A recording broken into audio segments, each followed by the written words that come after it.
can be shaped by two words: actions and reactions. The first places us at the table, the second risks us going astray. Actions and reactions. We must choose how we want to define ourselves. Actions or reactions is not the question, but the outcome. Are we going to end up as we react or shaped by what we do? Choose actions based on conscious choices and phrase solutions, choices that will define how the Arctic will be after our watch. We know it's difficult. We know it's complicated. We know it can be solved. Making choices and standing by them requires leadership. It calls for more than thinking it, wanting it, wishing it. It requires action. We are here to equip ourselves for the choices we know we must make for a sustainable, viable Arctic for the coming generations. An Arctic future shaped by our actions. Welcome to Arctic Frontiers 2024.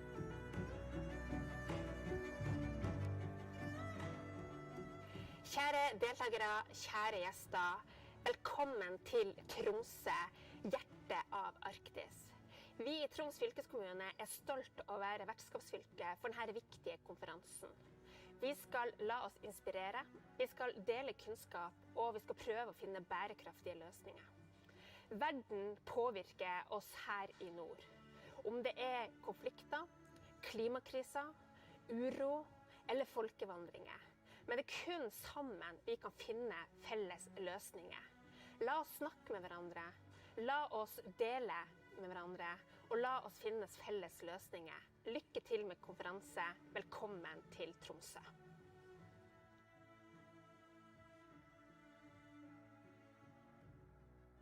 Welcome to the Arctic Frontiers Conference.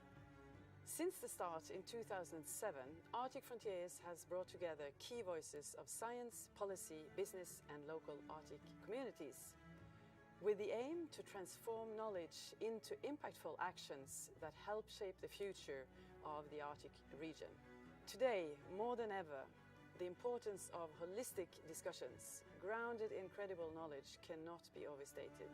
We are committed to using this platform to contribute to regional development and building competence by sharing knowledge, networks, resources and best practices.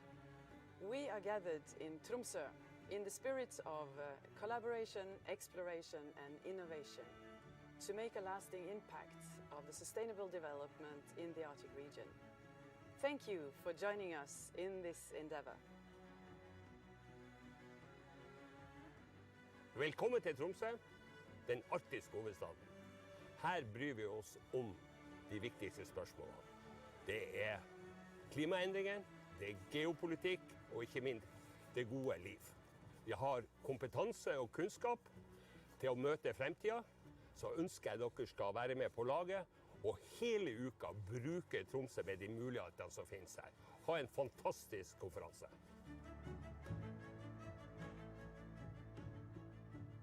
Welcome to SAPMI.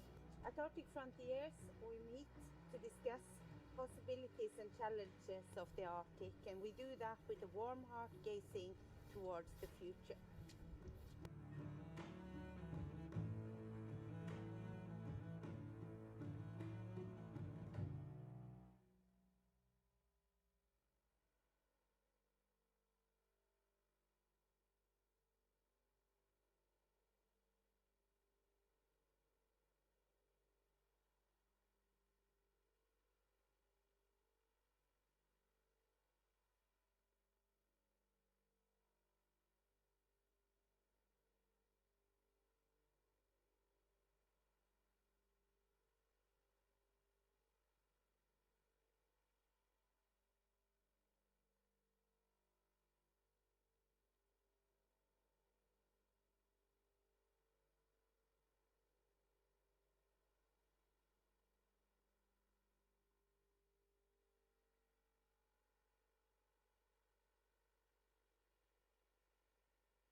Fiamma Straneo.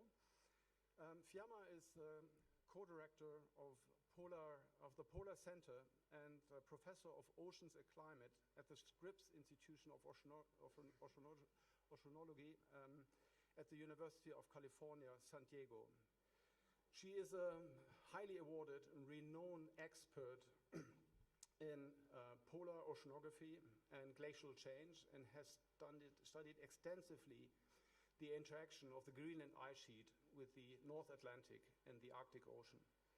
Her title, Meltwater, Icebergs, Nutrients, Ecosystems and Communities, a holistic view of a Greenland glacial fjord, is the ideal kind of intro to this session. And since Fiamma is on the west coast of the US, this will be a recorded presentation, but Fiamma told me that she would like to, she tries to stay awake on Zoom for any questions that you might have to her presentation. So we will go with Gemma's keynote first. Good morning, Tromsø. My name is Fiamma Straneo, and today I'm going to be talking about glacial fjords and a Greenland glacial fjord in particular. I am sorry I could not be there in person, and I'd like to thank the organizers of the session for inviting me. I would also like to acknowledge my collaborators. It's a long list, as well as funding from the National Science and the Heising Foundation. This project, some of the results I'll be showing are as a result of a collaboration with the Greenland Institute of Natural Resources. So why glacial fjords? I showed this satellite image of Greenland to show what a fjord looks like. It's a narrow coastal environment characterized by a glacier that's flowing in that can be marine terminating or land terminating. And at the other end, you have coastal waters flowing along the continental shelf, maybe with sea ice, that are flowing into the fjords. And so fjords essentially are the connector between one large component of the climate system, in this case the Greenland ice sheet, and the large-scale ocean. And so if you're interested in how the ocean variability affects the ice sheet, you need to resolve the dynamics of the fjords and the transformation of water masses. And if you're interested in how the ice sheet affects the ocean, whether it's through the discharge of meltwater or biogeochemistry, again, you need to understand the fjords. And so they're important in the climate system. Arctic fjords are also often hotspots of productivity, characterized by rich and biodiverse marine ecosystems and co-located with communities that live along the fjords or next to fjords because of this rich marine ecosystem. And so if we're interested in questions of how these ecosystems and the communities that depend on them will change as the climate changes, then we need to describe the fjord in its entirety. Its chemistry, the oceanography, the glaciology, the marine ecosystem, and the social aspect. And so over the last few years, we've really tried to arrive at a more holistic description of the fjords. And I thought I would show what this looks like by showing you a video that my collaborators and I have put together, a lot of it based, or all of it based on our own field work, some of it amateur, to illustrate this complex fjord environment that contains glaciers, ocean, icebergs, and people.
So the point of showing the video was really and again it was showing from the glacier all the way to the town, this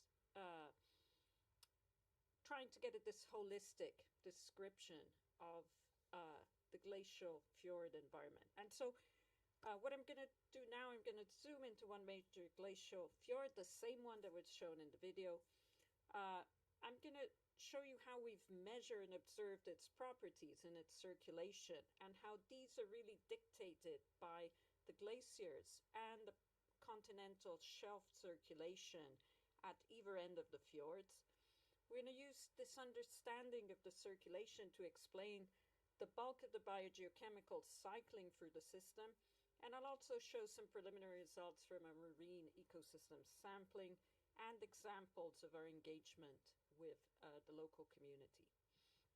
So the fjord you just saw in the movie is Sermelik Fjord in southeast Greenland. Helheim Glacier, one of Greenland's largest marine terminating glaciers, flows into the fjord, as well as other smaller glaciers like Fenris and Midgard and other smaller ones.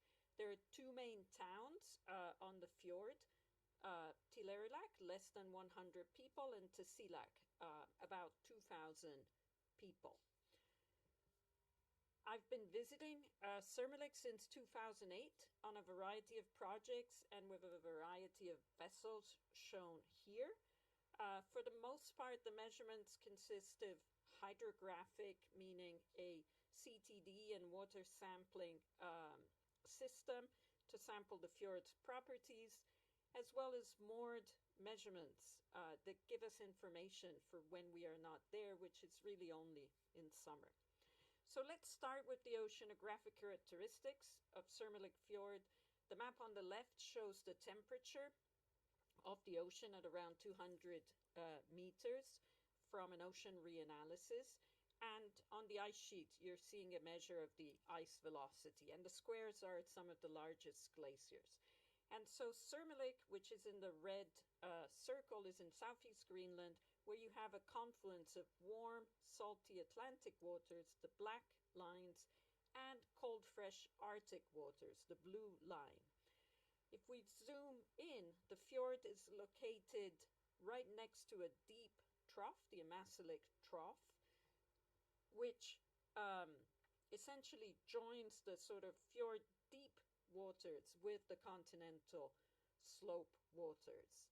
And it's a complex trough, but again, it can stir and allow cross-shelf exchange. And this is essentially what is shown in the figure on the right. This is an SST snapshot showing that along the trough you get these intrusions of warm water, and the spaghetti black lines are surface drifters that were released upstream of the trough, and you can see their bifurcation and around the trough. So again, a large-scale ocean, wide shelf, and a trough that stirs some of the offshore waters onto the continental slope.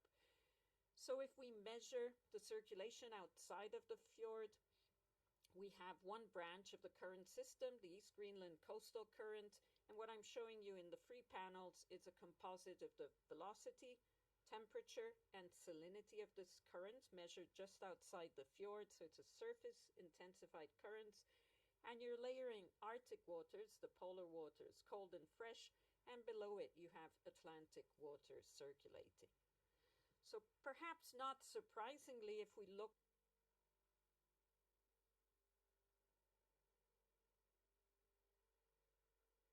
August and wintertime section of potential temperature from the mouth towards the glacier, you see this layering of warm waters over underneath cold waters, and so Atlantic underneath polar. And then you see that there's modification of these waters near the glacier, and we've labeled it GMW, glacially modified waters.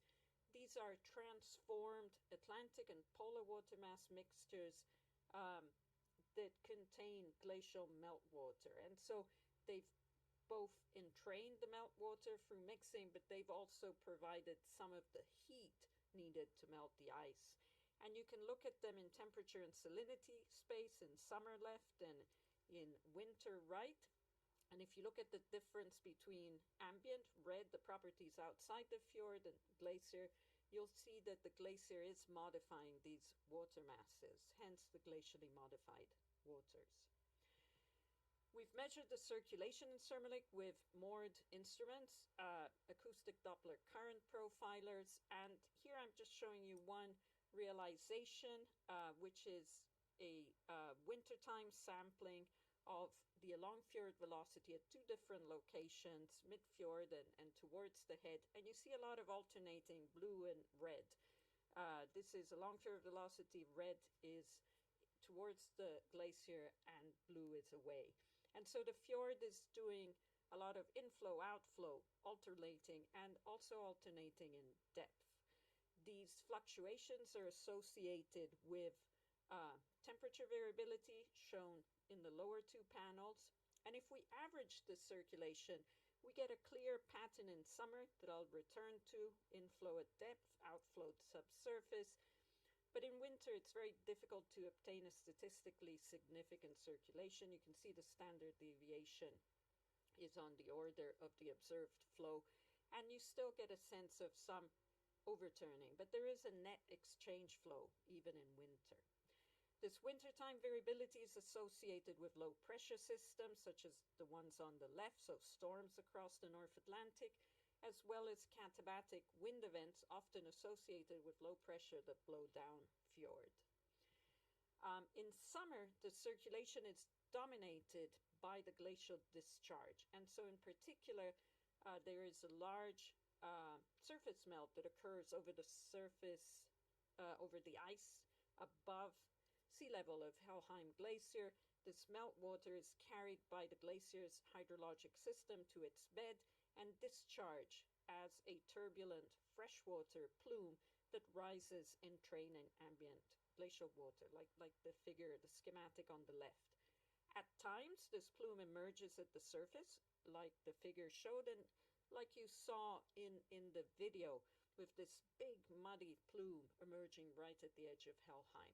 And so what you're seeing in summer is a more standard overturning circulation with Atlantic water flowing in, modified by glacial discharge, upwelled by the subglacial discharge plume, and flowing out as a glacially modified water, which in this fjord is enhanced subsurface.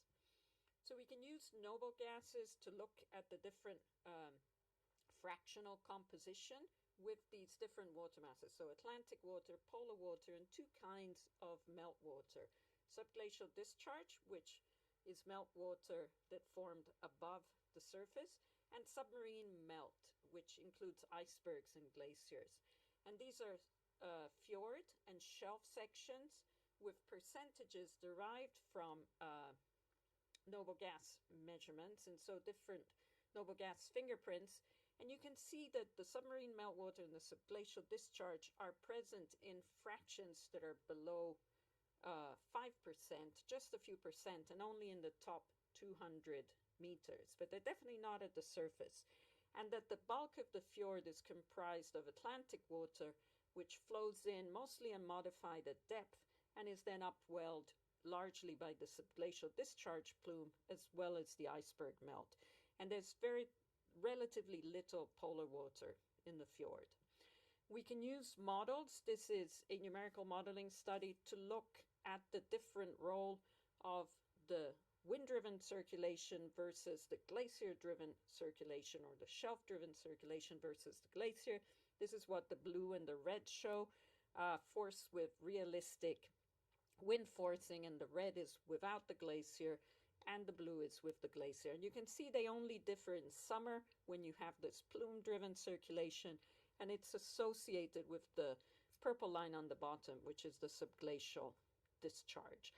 And so it's important to note that even without the glacier, this fjord would flush effectively, especially in winter, and that the glacier-driven circulation dominates in summer. So I'm going to talk a little bit about the biology and the biogeochemistry now. This is all from summer snapshots. So we're in this regime dominated by the upwelling plume. Here I'm showing nitrate profiles collected along the fjord. The color is matched to the location. So outside the fjord, you have low nitrate in the upper layers because the polar waters are low in nitrates, high nitrates in the lower layers.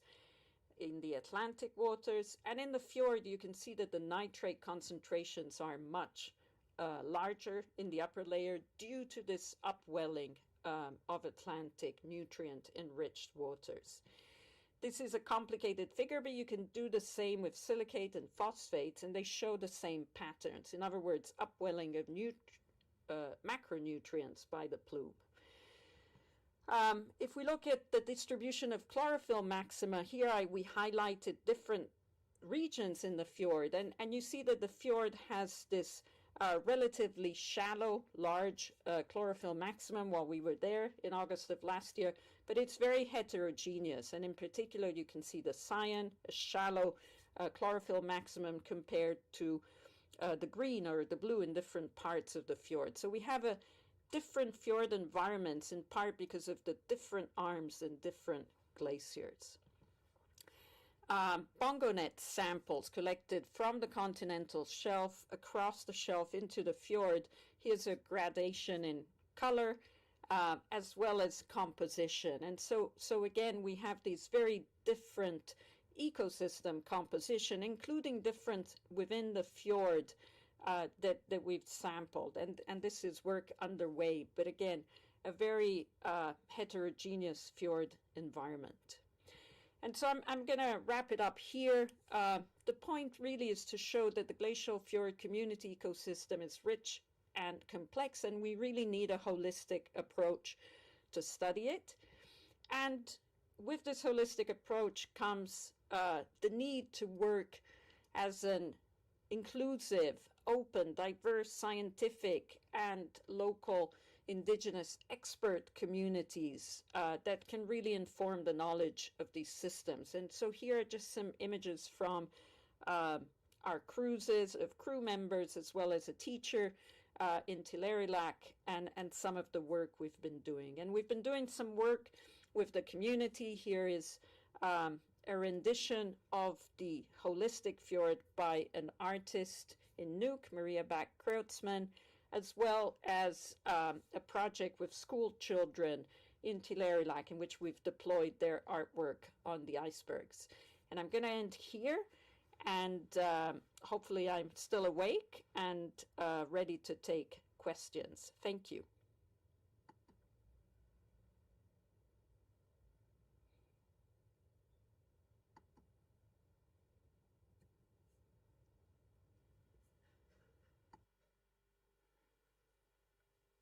Thank you, Fiamma, for this excellent talk and kind of holistic intro to the session.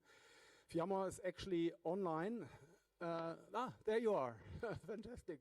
Thank you for staying up at night, Fiamma. This is really appreciated. And yes, are there questions from the audience to Fiamma?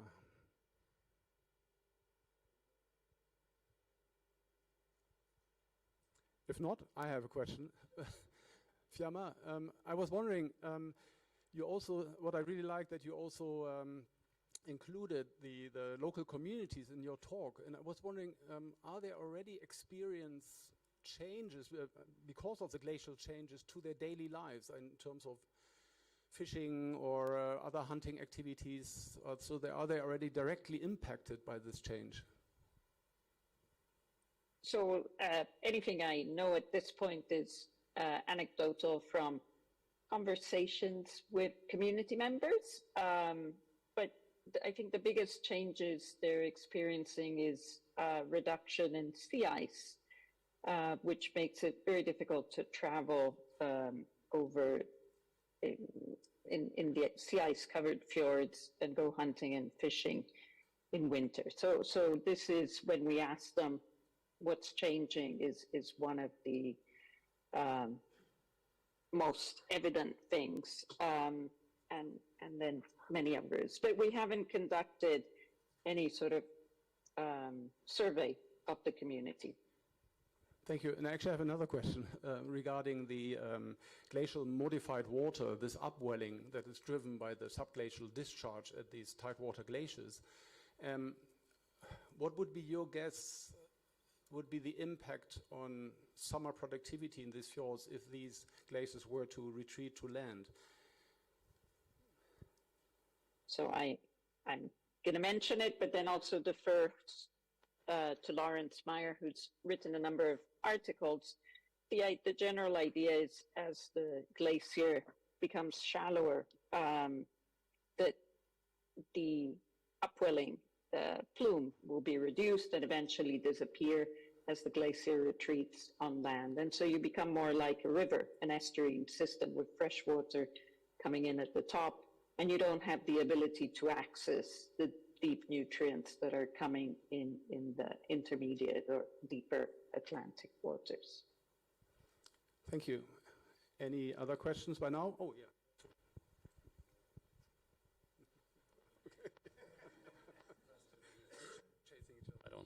Fiamma, thanks for a nice presentation. So some of us are very fascinated about these icebergs, and you showed some imagery, and right, in principle they would have the same effect, right? You melt them, and then they entrain water. So how important do you think they are, and how can we get about to learn more about what the icebergs are doing to this marvelous fjord system? Hello, Lars. That's a very good question. Many of the icebergs from these large glaciers are deep, and so as they melt, they tend to drive a much reduced, but still mixing of nutrients and upwelling of nutrients. They're not as effective as the glacier because the reason why we see this large upwelling from the glacier is that we're bringing fresh water at depth. And so it's this very strong convective plume that's rising, or buoyancy-driven plume. With icebergs, we have measured them using simple autonomous vehicles, and we find much weaker upwelling, and we did not sample nutrients right next to icebergs. So that's an incomplete picture, but they do contribute to mixing, and they probably contribute to bringing nutrients in the upper layers too, not as effectively as the glacier. Thanks a lot, Fiamma, and also thanks a lot for staying up at night on Sunday to Monday. It's very much appreciated. Thank you.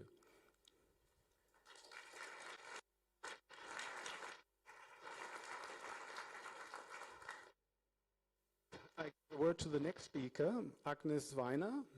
Agnes is from North in Bergen, and her talk will be, when it comes up, tracing changes in past biodiversity in the Arctic using ancient DNA.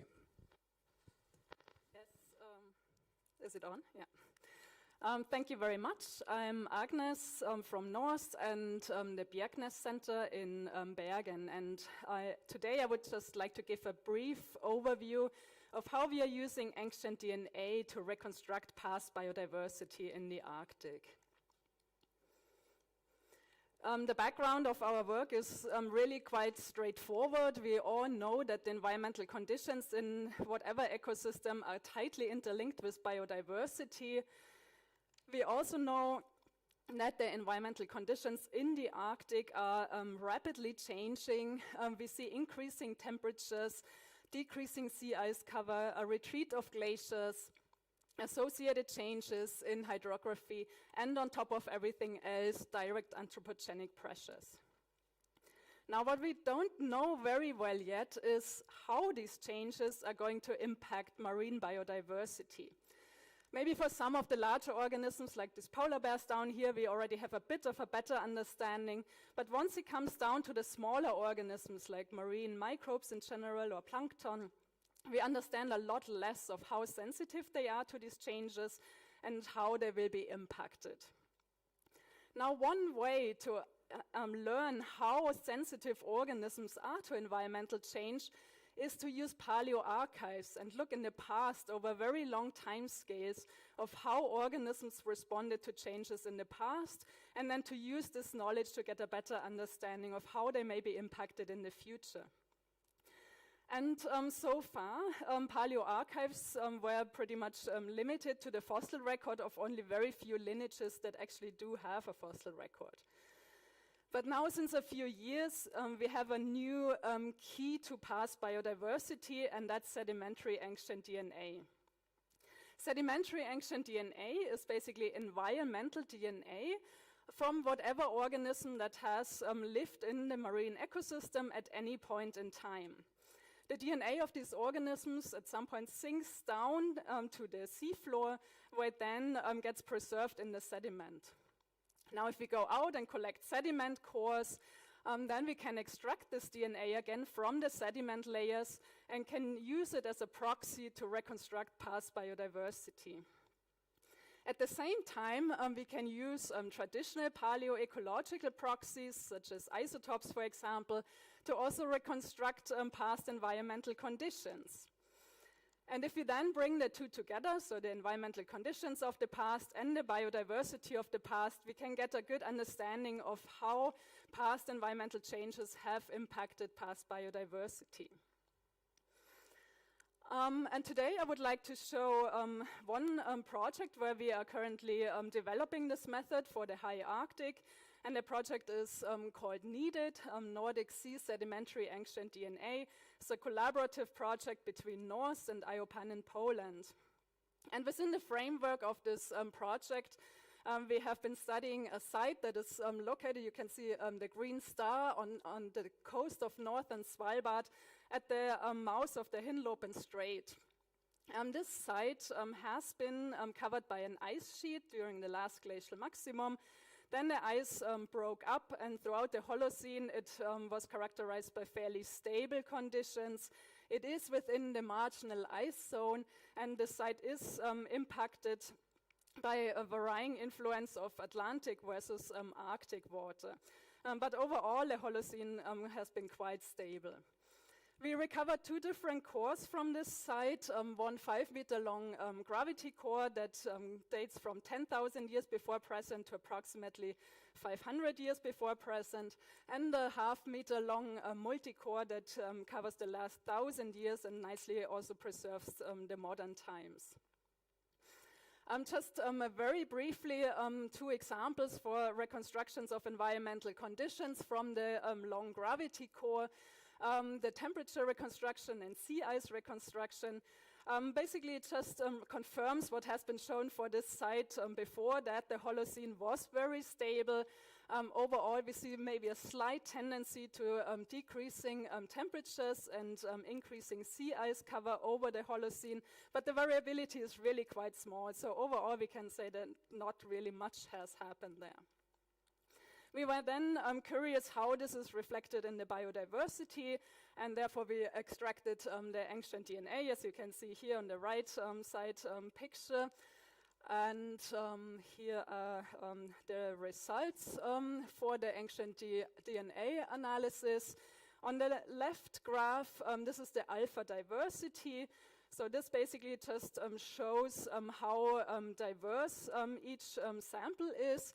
And really what I just want to point out from this graph is that the biodiversity also has been fairly stable over these 10,000 years.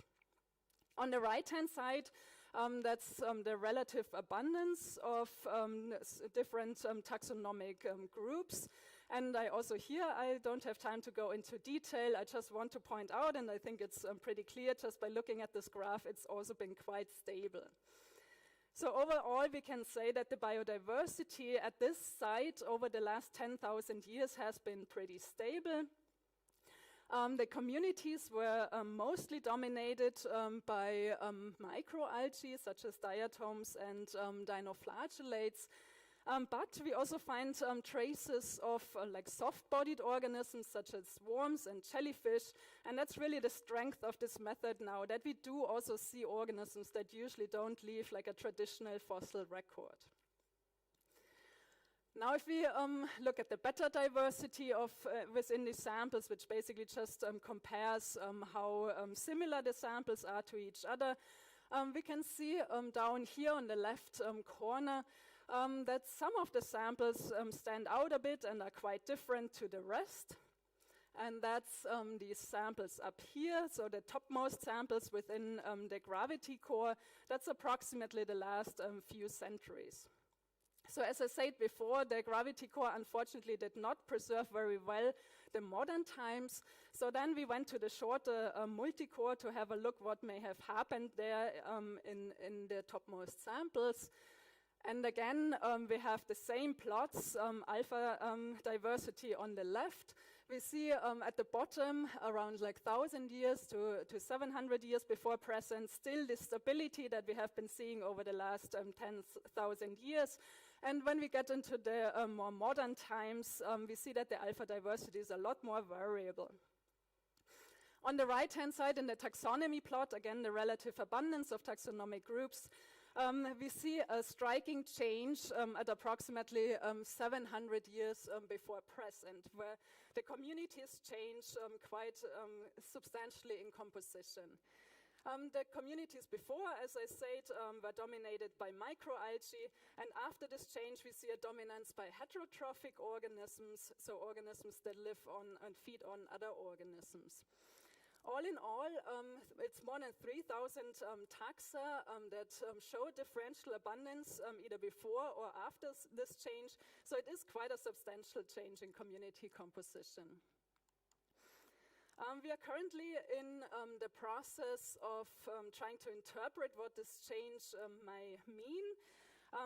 Of course, it could be a response to paleo-environmental change. And to figure this out, we are currently reconstructing more environmental parameters for this short core, so for the last 1,000 years, to see if this biodiversity change correlates with any changes in environmental conditions. And what we, of course, also have to keep in mind is that it could be an in situ signal, so that we are actually picking up living communities at this point.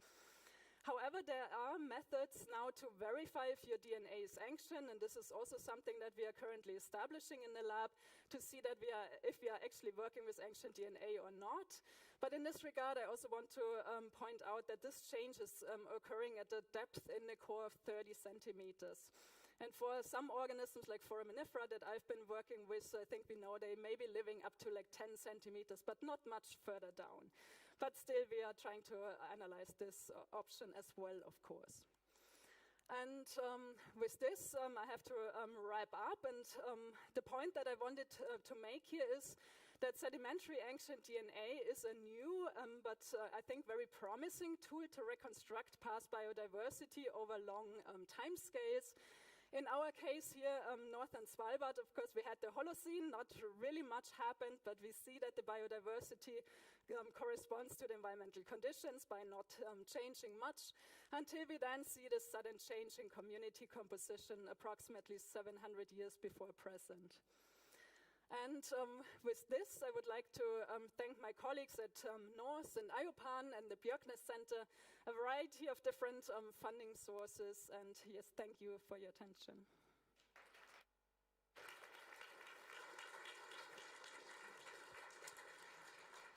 Thank you, Agnes, for this very interesting talk. I think that's a very promising tool also to connect the past with our contemporary observations. Very exciting. Questions from the audience?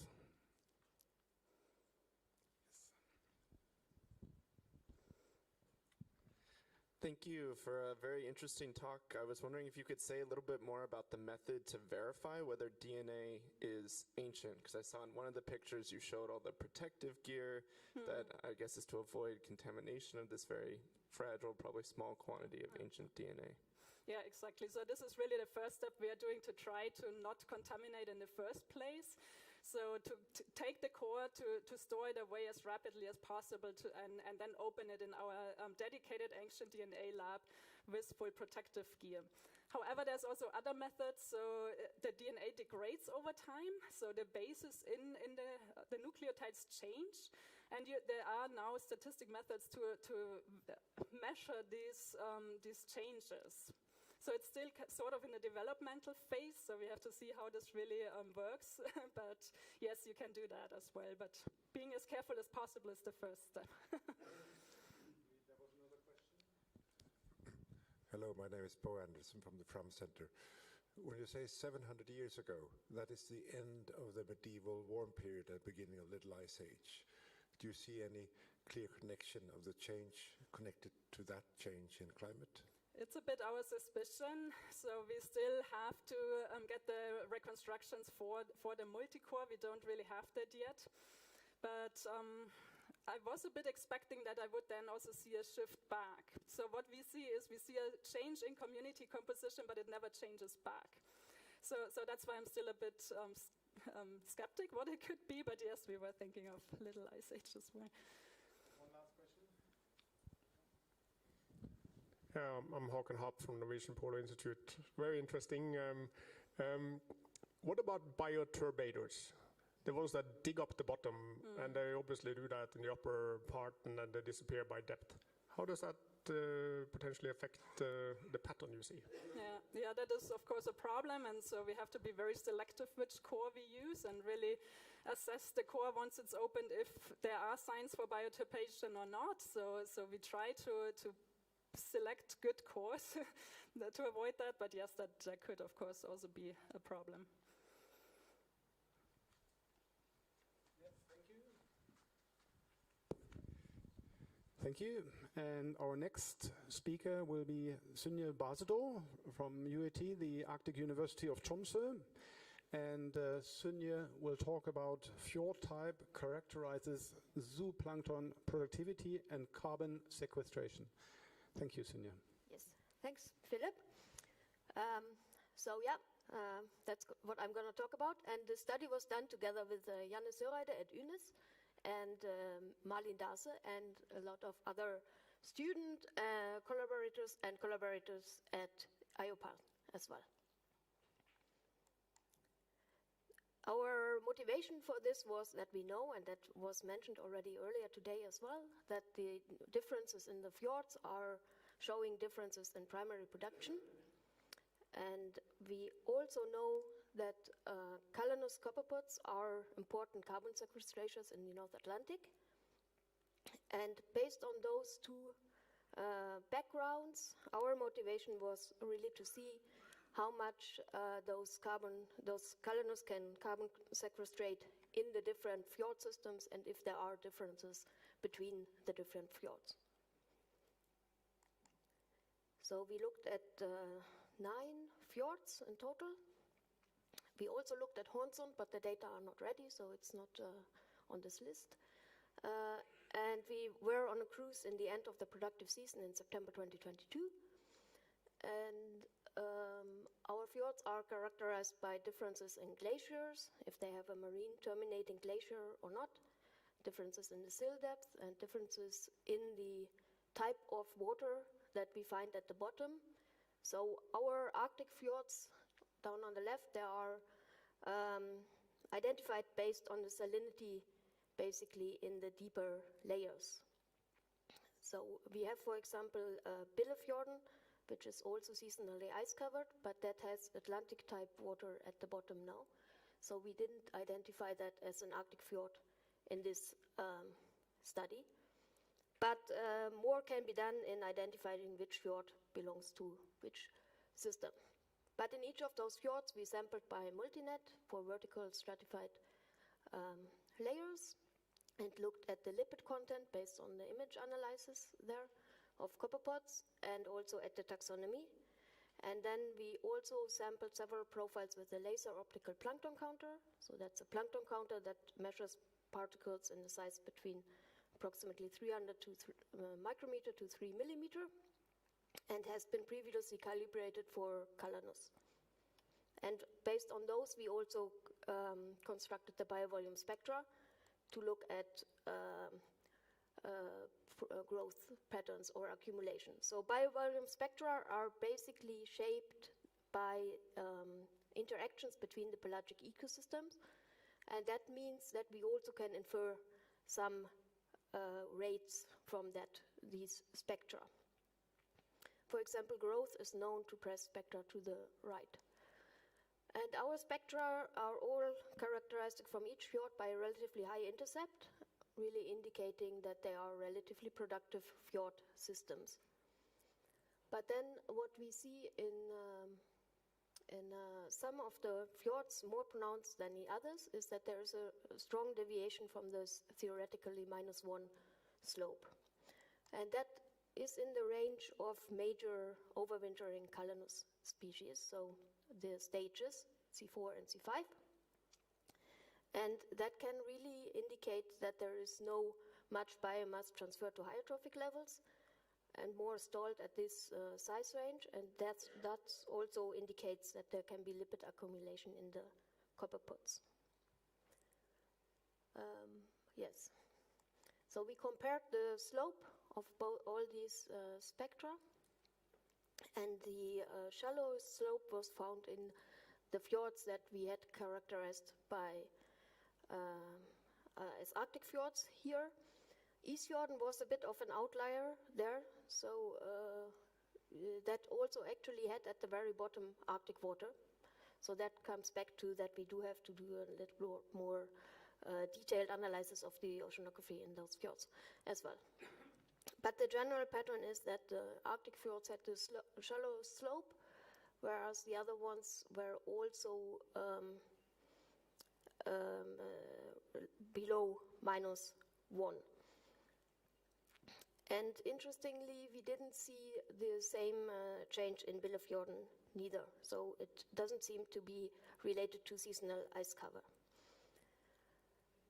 Then to look at the carbon sequestration, we took the lipid measurements. So these are data from Kongsfjorden as an example. So we see some population was overwintering at the bottom there. So the black bars are the colonists. And some small population was still in the surface. So from the surface, we calculated how much could still be carbon sequestered. And from the deeper layers, we for now just took the abundance and how many there are and estimated an overwintering time and estimated the respiration rate based on Sigrun-Jonas-Dottir data of 0.4, and then estimated how much carbon can be sequestrated.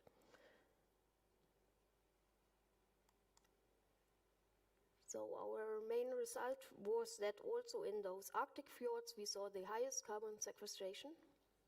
The Arctic fjords are the three fjords in the center here, and those were in the range of carbon sequestration in the North Atlantic per square meter. So one future aim is to look at how much carbon was sequestrated in total in each of the fjords based on the fjord areas.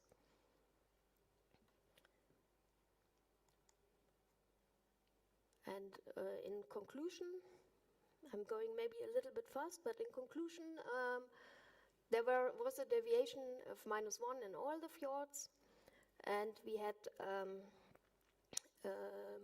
especially pronounced in Arctic waters, and we found that carbon sequestration was very important or was pronounced in these Arctic fjords. So the results really indicate that there are differences between the fjords, and they seem to be mostly related to water mass types, and not so much if there was a glacier or not, or if there was seasonal ice cover. So what matters for the Calanus copepod seem to be really the cold bottom waters. And with that, I thank you for your attention.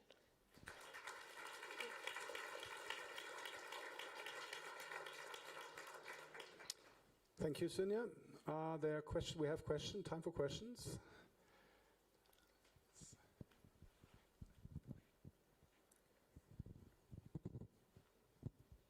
Thank you for an interesting talk, Sinja. I was wondering about this carbon sequestration and if it is really falling out, and if you measured if it really sinks to deeper layers or if it's just how much they do take up.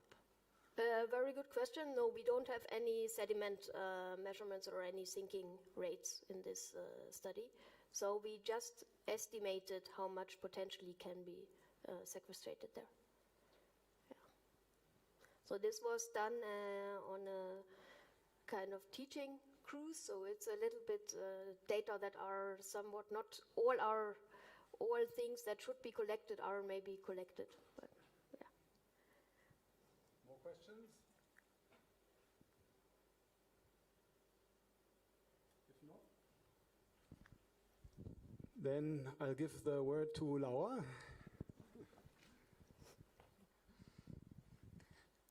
Okay, our next speaker is Lorenz Meyer. He will join us online, and he's based at the Greenland Institute of Natural Resources, and he will talk about the impact of melting glaciers on coastal productivity. Welcome, Lorenz. Thank you. Good morning, everybody. I'm sorry I couldn't be there, but maybe quick because I'm not 100%. So in that way, I don't infect you all. But today I will tell you something more about our research on the impact of melting glaciers on coastal productivity in Greenland. This is work by many others and myself. So, thank you for this. Yes. For Greenland, the ocean is really important. Like Greenland is surrounded by a very large ocean, and it's very economically very important. The most of the economically, there's a very large fishery occurring around Greenland, and and consequently it plays a really important role. But also globally, the ocean around Greenland is important because in many places the ocean is in direct contact with the Greenland ice sheet, and consequently understanding the ocean is important to better understand in which way the ice sheet might react in the future. At the Greenland Institute of Natural Resources, we do work in different places around Greenland to better understand how is the ocean around Greenland changing and what's going on. We do this work both inshore and offshore in East and West Greenland, as you can see on the map. And for this, we use the vessels from the Institute, like Sanna, the smaller one, and Tarayok, our new large vessels. In addition, we also do work from snow scooter, from small boats all around. And like one of the unique things, because we're based in Greenland, is that we do a lot of seasonal measurements as well. So we go out in our fjord system, like here around Nuuk, for example, both in winter and summer, and take seasonal samples all around like Greenland as much as we can. Our main research question is trying to better understand like what's happening in the ocean around Greenland and what's happening specifically also in the fjords, because the fjords, they play a really important role as the gateway between the glaciers and the open sea. And we try to understand in which way does the heat flux towards the glaciers from the ocean impact the melt of the ice sheet, because we see that in many places in Greenland, the ice sheet is retreating and big changes are happening. So we try to better understand what's going on. But on the other hand, we also observe that, especially during summer, a large amount of meltwater is coming inside the fjords and very strongly impacts the fjords and also the coastal seas around Greenland. This is something we see all over in Greenland, but here you see a picture of a glacier in our backyard, Nasabsemia Glacier. And just from the color of the rocks, you can see how like the glacier has been retreating quite actively in recent years. And especially in some specific periods, these glaciers have retreated very strongly, and we can observe based on our monthly measurements in the fjords that these periods of retreat very much match with periods of warm water arriving in the fjord. So the ocean definitely plays a very important role in understanding these glacier dynamics. When we now want to understand in which way the glaciers impact the fjords and more specifically physical processes, but also biogeochemistry and the whole food web, we noticed that we need to understand better like what types of fjords there are and what types of glaciers, in which ways the glaciers interact. We first have in this way, we can make a distinction between two major types of glaciers, as Fiamma mentioned as well. Like we have the land terminating glaciers, where we have a glacier sitting on land, and then we have a river flowing towards the sea. And on the other hand, we have the marine terminating glaciers, where the glacier is all the way into the sea and like calves icebergs into the ocean. And even within these glaciers, there's differences, of course, how deep the terminus is, and also there's many more differences between fjords based on sill depths and other factors. But we noticed that this glacier type definitely makes a very large difference. Because in fjords impacted by land terminating glaciers, we have a river coming into the fjord, and during the summer, due to the large input of meltwater, we observe a very strong stratification with salinities in the upper meters of like 5 to 10, so very brackish water, which separates the surface layer from the deeper layers. This process inhibits the transport of nutrients to the surface layer, and consequently, after the spring bloom, the surface layer is very depleted in nutrients, and we observe a very low productivity in these fjord systems. This is something we observed in our small fjord here close by Nuuk, Amarik, but we actually see it all along Greenland, that the fjords impacted by these land terminating glaciers are characterized by very low chlorophyll concentrations and very low primary production in the summer months. When we go to the fjords with marine terminating glaciers, we have a very different circulation, as also explained earlier. In addition to just surface runoff, you have also the icebergs who create melting, but most of all, you have indeed the subglacial discharge who creates this upwelling process, which is very important because we know that nutrients are limiting in the summer months, but this process causes resupply of nutrients to the surface layers. And we observe a very high productivity in these fjord systems due to this continuous new supply of nutrients to the surface layers. And this is something we observed in Nuuk, but we actually see all over in Greenland, especially also along the larger glaciers in Ilulissat, in Uummannaq, and many places around Greenland. And we see very high chlorophyll concentrations and very high primary production rates in these fjords during the summer months. During the period as well, there's maximum light. And so we really see that these fjords are really important for productivity and play a very important role. And based on that, we actually observed that not only productivity is different between the different fjords, but the whole food web is different, because the differences in productivity not only the quantity is different, but also the quality is different. We see that in fjords with marine terminating glaciers, we have more diatoms, while in fjords with land terminating glaciers we have more picoplankton and other species playing a role in the productivity. And based on that, we see very large differences in the whole food web. Like there's differences in bacterial abundances, and especially also in the zooplankton community, where we have the large Arctic Calanus species dominating in fjords with marine terminating glaciers, where we have smaller species, zooplankton species in the land terminating glacier systems. So we see that fundamentally the food web is very important. And in our view, this also leads to differences economically, because we see that there's a very large inshore halibut fishery in Greenland, and this fishery is specifically located in these fjords with marine terminating glaciers. And it's in a way quite surprising, because it's very difficult conditions for these fishermen to go fish in these icy waters, but still they keep going there because that's where the fish is. And we see in this way that these glaciers play a really important role. But that also makes us ask many questions about the future, because we know that especially the marine terminating glaciers are sensitive for climate change due to both the impact of higher air temperatures, but also higher water temperatures. And these glaciers are retreating. This is, for example, in Ilulissat, one of the largest glaciers in Greenland, and this one has been retreating more rapidly in recent years. So this what makes us wonder, and now we know there's a very productive ecosystem next to these fjords and bays around these glaciers. But with a further retreat, we kind of expect that in first instance the glaciers might melt more and maybe create a higher productivity. But in the long term, when they crawl on land, a lot of the productivity might disappear. So this can have very large consequences. So now that's my talk. Thank you for your attention.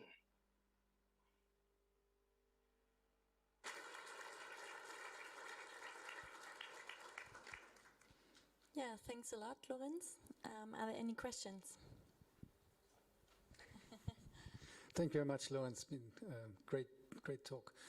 I was wondering whether for those marine terminating glaciers, that would be an efficient carbon dioxide sink then, it seems to me. And if they're going back to land, then maybe if not turning to a source of carbon dioxide, at least the sink is probably not as efficient. Do you have any idea about that?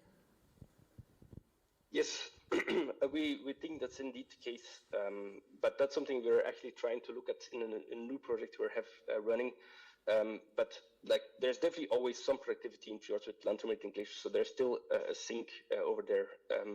But we think that the sink function is higher with fjords with marine terminating glaciers because they're more productive. But on the other hand, we also see that the pelagic food web is more important. So like, that's something we're really trying to investigate better. What's the importance of the pelagic versus benthic food web?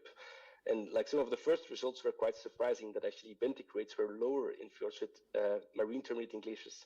But we think this might play a role that like more of the carbon is actually like cycled inside the water column and sedimenting out less, but that's actually work in progress.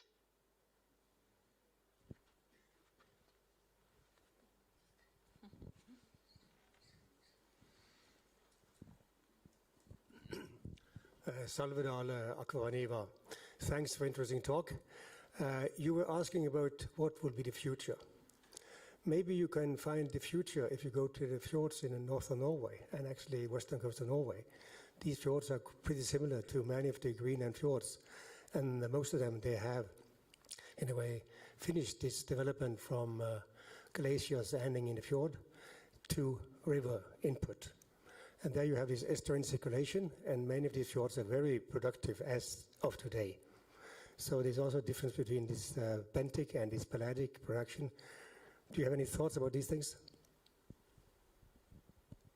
Yes, I think definitely it's really interesting to compare like along different types of fjords, and I think Norway is definitely a very interesting place to look at for this comparison.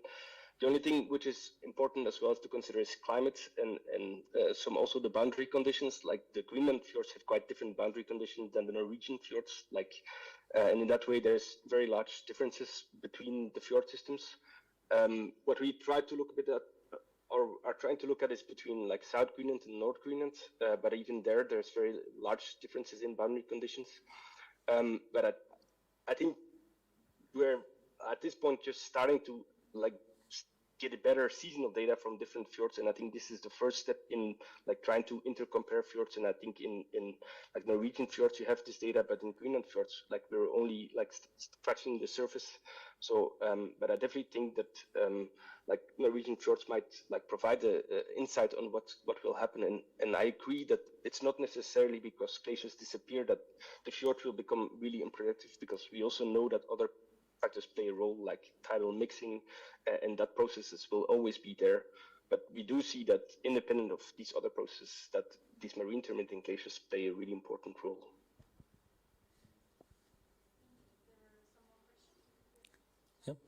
Kerim Nisanjoğlu of University of Bergen and Gakis. Very nice talk, Lawrence. I was wondering, what's the balance of the more fresh water at the surface and the light availability versus the nutrient entrainment by upwelling, like in Ilulissat, Fjord, and Saimakur? What's kind of the balance between these two?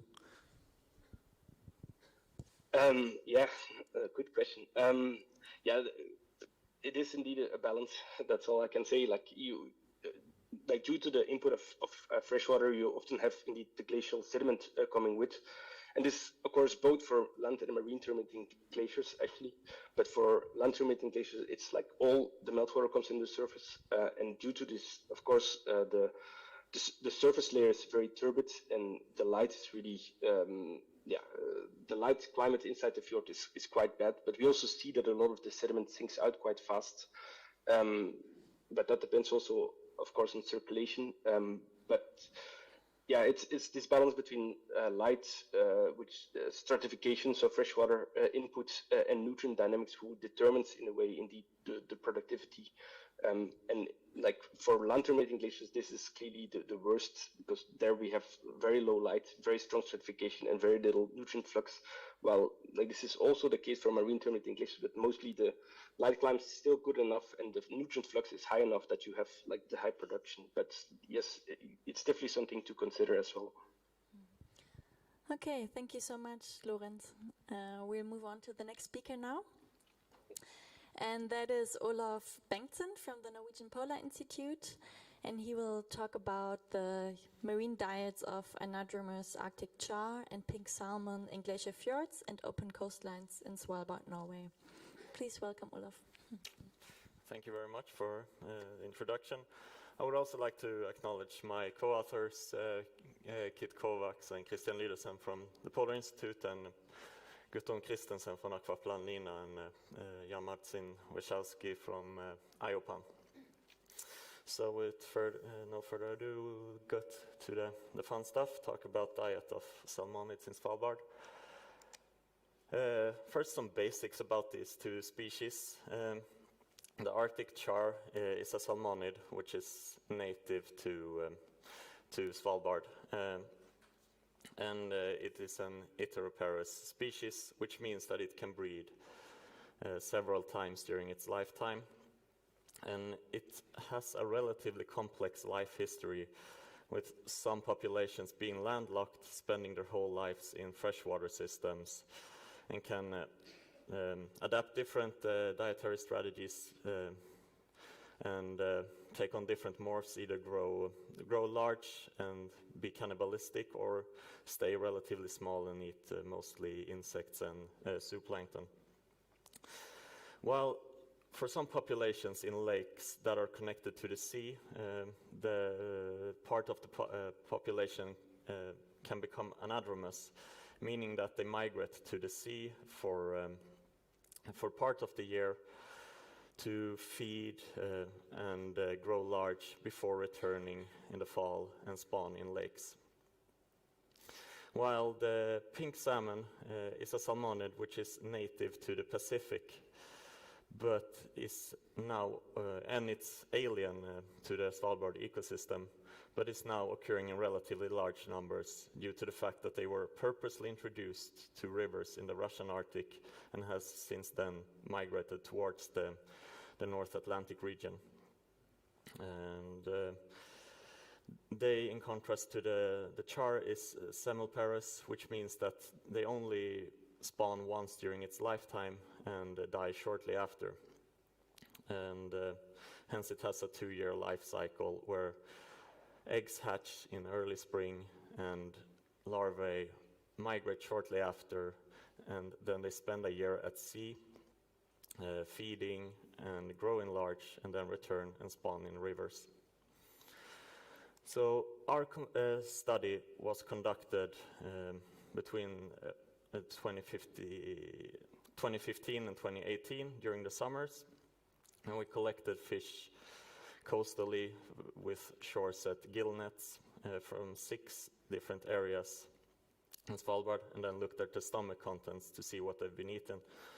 So some of the areas are relatively protected glacial fjords, like Valenbergfjorden in the northeast and the inner parts of Isfjorden here on the west coast, whereas others are more open areas and exposed to inflowing water masses, especially Atlantic water. For example, the outer parts of Isfjorden and Prins Karls Forland on the west coast, and the northern part of Spitsbergen in the north. We also collected from the Kongsfjord and Krossfjorden system here on the west coast, which is a system of glacial fjords, but it also lacks silt, so it's relatively susceptible to inflowing Atlantic water. And in order to analyze the diet composition and the feeding strategy of the two salmonids, we divided the prey into 5 functional groups: demersal, pelagic, and intertidal invertebrates, and demersal and pelagic fish. Demersal meaning species which live close association with the seafloor.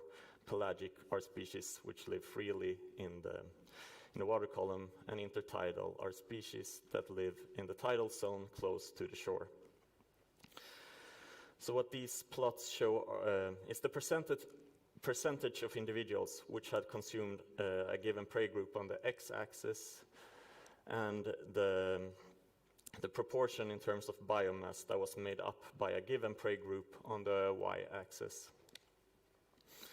And what this told us is that on a population level, Arctic char is a generalist feeder. It seemed to have a generalized diet where several prey groups contribute somewhat substantially to the diet composition, and that they might have a slight preference for pelagic invertebrates, while the diet of pink salmon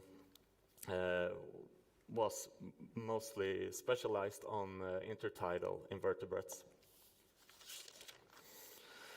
And for a deeper comparison, we looked more closely to individuals from 2017 in Kongsfjord and Klossfjorden, where we had the largest number of co-occurring salmonids of co-occurring the two species. And we saw that it was a moderate dietary overlap between the two species, and that both species had consumed a considerable amount of intertidal invertebrates.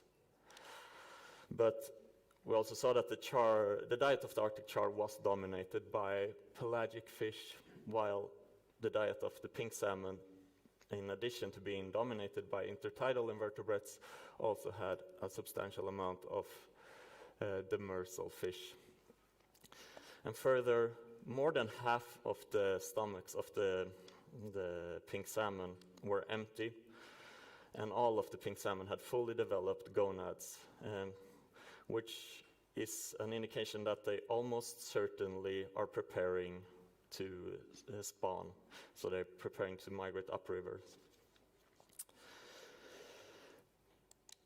Then we also compared the diet composition of Arctic char between the different areas in Svalbard. And we saw that the diet of the char from the glacial fjords, like Wallenbergfjorden and Isfjorden, were dominated by intertidal invertebrates, while the char from the more open areas were either dominated by pelagic invertebrates or with fish. And then we saw in this kind of mixed system, Kongsfjord and Klossfjorden, we saw that they had also a mix of these two diets with a substantial amount of intertidal vertebrates, but also a lot of fish. So, in conclusion, we see that there is a potential for increased competition between the two species with continued Atlantification and reduction of Arctic habitats like tidewater glacier fronts, given the overlap we saw between the co-occurring salmonids. And we also think that it is likely that the Arctic char diet in Svalbard will resemble the current diet of Arctic char around mainland Norway, which is more dominated by different Atlantic pelagic invertebrates, zooplankton like krill and Atlantic amphipods and copepods. And also think that it's likely to see pink salmon successfully spawning in Svalbard in the near future, if it's not happening already. What is currently preventing this is the fact that rivers in Svalbard either freeze or dry up during winter, but this is likely to change with the changing climate. And this is a concern for the Arctic char population because pink salmon have been shown to be rather aggressive when they spawn, and which could prevent the char from reaching their lakes when they're migrating up to spawn. So with that, I'd like to thank you all for listening and open to questions.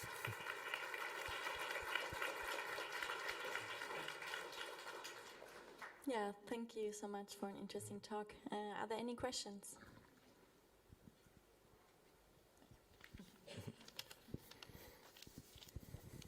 thanks. Very fascinating. What about these invertebrates? Did you actually sample invertebrates on the locations that you caught the fish? And how did you determine intertidal versus others? Yeah, we didn't sample them. We sampled these quite opportunistically from a small sailboat, so we hadn't really the possibilities to sample. But they were characterized by Jan Martzin from IOPAN, where he, based on what they've seen through their cruises around in Kongsfjorden with Oceania.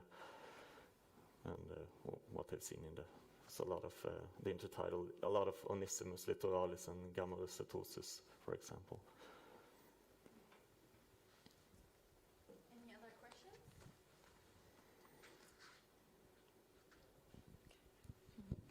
Okay, then, yeah, thank you so much. Okay, our next speaker is Kirsten Meyer-Kaiser. She's joining us online, as far as I know. Yes, and she's based at Woods Hole Oceanographic Institution in the US, and she will talk with us about the impacts of glacier retreat on coastal seafloor communities in Kongsfjord and Svalbard. Welcome, Kirsten. Thank you very much for that introduction. I'm excited to be here with you today, virtually as it is. This is research that I undertook in collaboration with my graduate student, Kara Schrag, in Kongsfjorden. So as many of us know, ice has a profound impact on seafloor communities in glacially influenced and fjord environments. When ice impacts the seafloor, it leads to destruction and mortality of those organisms, particularly the sessile organisms like mollusks and polychaetes living on hard substrata-like rocks or in the sediments. But the patterns of ice scour are changing as climate warms in a few different ways. First, there is less fast ice, ice attached to land or to a structure, and fewer fjords freezing over in the winter. So we expect the impact of fast ice and ice flows to be declining over time.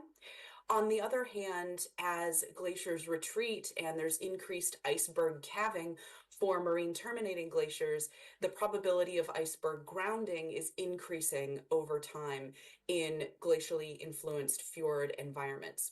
So our research question was to figure out how these two different factors are impacting sediment communities in the very shallow zone in Kongsfjorden. There was a classical study published in 2007 that established the pattern for what was patterns of species richness in the shallow fjord community at that time. These samples were collected in the summer of 2003. And you can see that there's a peak of species richness in the middle of the depth range that was sampled in this study. They collected cores from 5 to 30 meters deep, and the highest species richness was found in the middle of that, between 10 and 15 meters. This correlated to the probability of ice scouring, as you see in the right figure here. The x-axis has been converted to scouring probability. And this conforms to the intermediate disturbance hypothesis, because you have high disturbance of ice scour at the shallowest depths, leading to low species richness. But then at greater depths where that disturbance is lessened, there's higher species richness, and eventually at the greatest depths where there are biological factors taking over, such as competition and predation, you see that richness decline again. So the highest richness is in the intermediate area. We returned to Kongsfjorden in January 2020, and we actually have additional samples from 2023, sampling right outside of the research station Ny-Ålesund, using similar methods, collecting sediment grabs. In 2020, we were at 10 to 40 meters depths, and we decided to focus on the bivalves and gastropods specifically for this study and compare our results to that previous work. And if you just look straight at the species richness that we found in our samples there's actually quite a different pattern across depth. Rather than have a peak of species richness in the middle of our depth range, we had kind of an asymptotic relationship between species richness and depth. But if you look at the y-axis in both of these figures, you'll see that the species richness at those greater depths, the 25, 30, 40 meters, is actually quite comparable between the two studies. And the difference comes in the shallower depths. We were finding lower species richness at the 10 and 15 meter depths than the previous study. So the lower species richness at the shallower depths leads us to think that the primary impact over those 20 years was more ice scour, maybe more iceberg grounding, more movement of ice flows in that shallow region impacting the community. Furthermore, we looked at abundance in our samples, and you can see some of the suggestive inverse parabola that the previous study had found when you look at our 25 and 40 meter depths. But the pattern gets thrown off looking at those shallower stations because we had such high variability in the abundance between samples at the same station. So that elevated patchiness in the shallow depths again leads us to conclude that there is likely higher impact of ice scour. If you have an ice flow or an iceberg impacting the shallow area, that likely leads to very high patchiness in the community. Furthermore, we looked at the size distributions because we expected that ice scour would affect this. If you imagine uniform settlement of juveniles across a depth gradient, the shallow ones get scoured away, and then the deeper ones are allowed to grow. This repeats year after year until eventually you would expect at your shallow stations to have a unimodal size distribution with only small individuals. At the mid depths, a broader range of sizes, and then at the deeper depths, multiple sizes extending across the whole range of the species. So we measured individual sizes for our two most common species. These were both bivalves, Axinopsida and Hyatella arctica. And you can see for Axinopsida, the shallowest station on the bottom of that figure had more or less a unimodal peak of relatively small individuals. At the intermediate depths that we sampled, you have multiple peaks indicating potentially multiple cohorts. And extending into those larger size fractions. And then at the greater depths, at the 40 meter station, we had a unimodal size distribution again. This conforms to our expectations, having those larger individuals not at the shallowest stations. It was a bit unexpected to have the unimodal size distribution at our deepest station. But again, this might come back to intermediate disturbance hypothesis if you have competitors or predators targeting larger individuals at that station. In contrast, Hyatella arctica had a unimodal size distribution at pretty much every depth that we sampled, and primarily smaller individuals. This was surprising because it didn't fit our expectations. However, we were using a 0.5 millimeter mesh size to sieve these samples.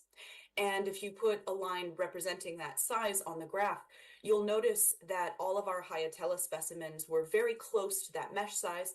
Some smaller individuals were even retained on the mesh, even though they were technically smaller than the holes. So it's clear that we need a smaller mesh in order to properly capture the size distribution of those organisms. And thankfully, we were able to use that when we went back for our sampling in 2023. Since we were out in the fjord in January, we were also able to collect plankton toes with looking at the larval community to figure out what organisms might be undergoing their embryonic development, their larval dispersal, and potentially even settling in the polar night. We found a much higher diversity, much more species in the polar night undergoing larval development than we expected. And so this has sparked subsequent investigations looking at how they might be feeding or surviving, or whether they're competent to settle in the middle of the polar night. And to target some of that, we deployed this camera system that photographs its own end cap in order to keep track of biofouling over time. And this camera is deployed for more than 1 year. You can see this is an example image looking from the inside through the end cap, and you can see that there are barnacles that have settled on that camera system. So hopefully we will be able to study settlement and post-settlement mortality patterns over greater than 1 year. In conclusion, our research has shown that ice scour impacts appear to be actually more severe, but also more patchy on those shallow Kongsfjorden communities in 2020 versus 2003, that previous study. Our size distribution patterns varied between the two most common species, suggesting a need for a smaller mesh size. Thankfully, we were able to do that in 2023.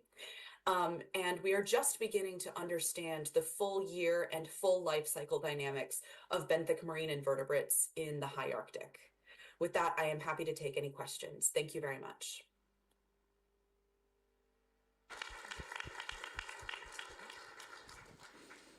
Yeah, thanks a lot, and particularly also for joining us live despite of the time difference. Are there any questions? Yeah.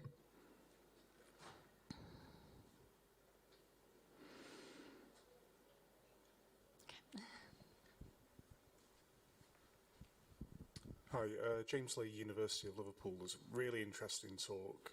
Was wondering if the differences that you see between the 2003 samples and the more recent samples, whether you've been able to look at what the iceberg size distributions were from the glacier draining into the fjord?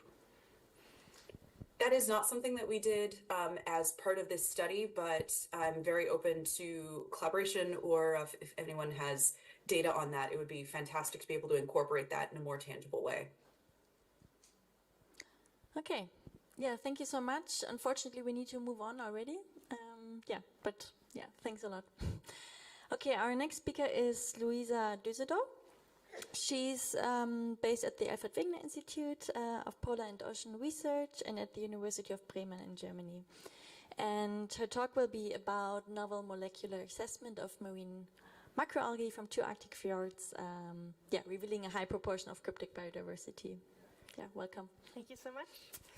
Hello and welcome, everyone. My name is Luisa, and as just mentioned today, I will talk about macroalgae biodiversity in the European Arctic. So, first of all, where can we find macroalgae in the European Arctic? Basically everywhere where we can find rocky shores. So we find macroalgae in the intertidal zones, in the rock pools, and in the subtidal forests that the algae build. And the most famous ones are the kelp forests that are built by large brown macroalgae, the kelps. And overall, macroalgae are major ecosystem engineers and important primary producers along the rocky shores of the Arctic. And one very important ecosystem service that the macroalgae provide is that they do photosynthesis. So similar to our trees on land, they transform carbon dioxide to oxygen, and they store carbon in their biomass. So they remove carbon. And overall, there's 3 major types of macroalgae that we find. There's brown algae, green algae, and red algae.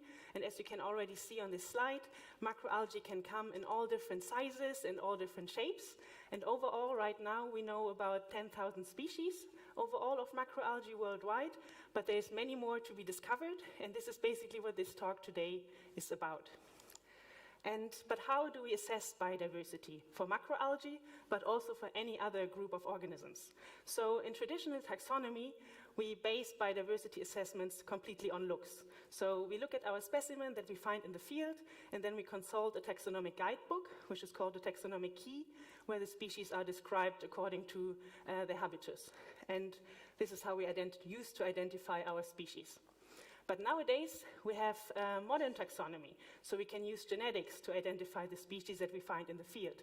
And the most basic approach of modern taxonomy is DNA barcoding, where we use our specimen that we find in the field, we extract its DNA, and we generate a genetic fingerprint for this species.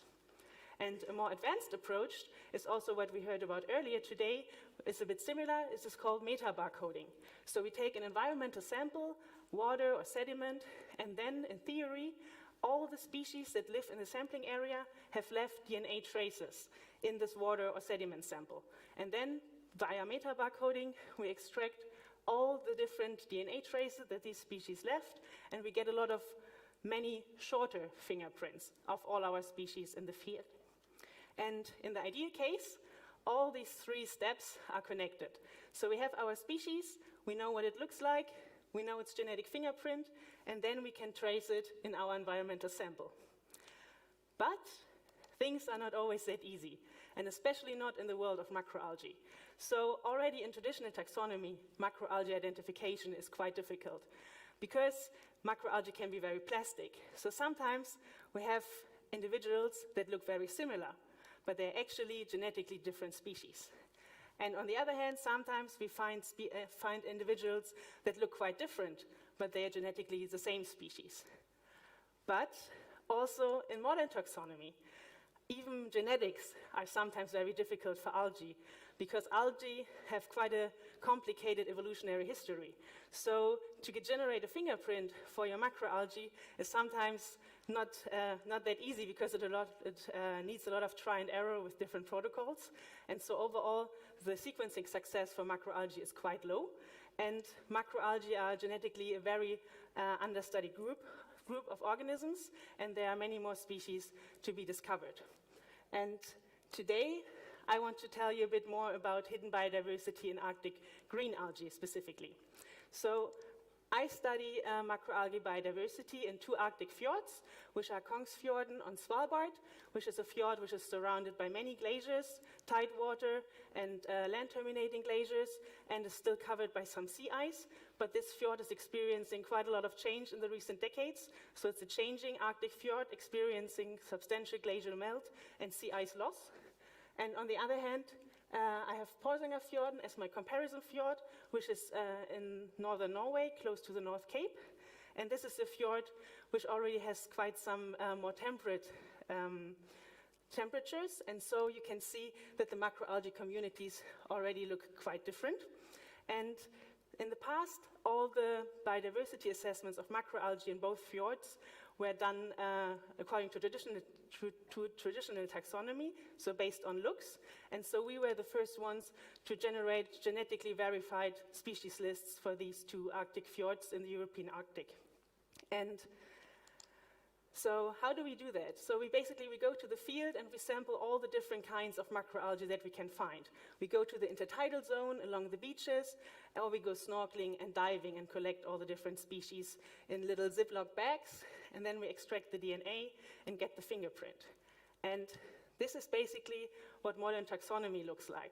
So these are all our genetic sequences, all the genetic fingerprints that we generated, and here we can see how they cluster in different species groups. But because this is quite an overwhelming graph, I would just show you the main message behind it. So overall, we found many known species to taxonomy in our samples, which is a good thing. But on the other hand, we also found quite a lot of unknown species, so-called cryptic species, which are not yet described.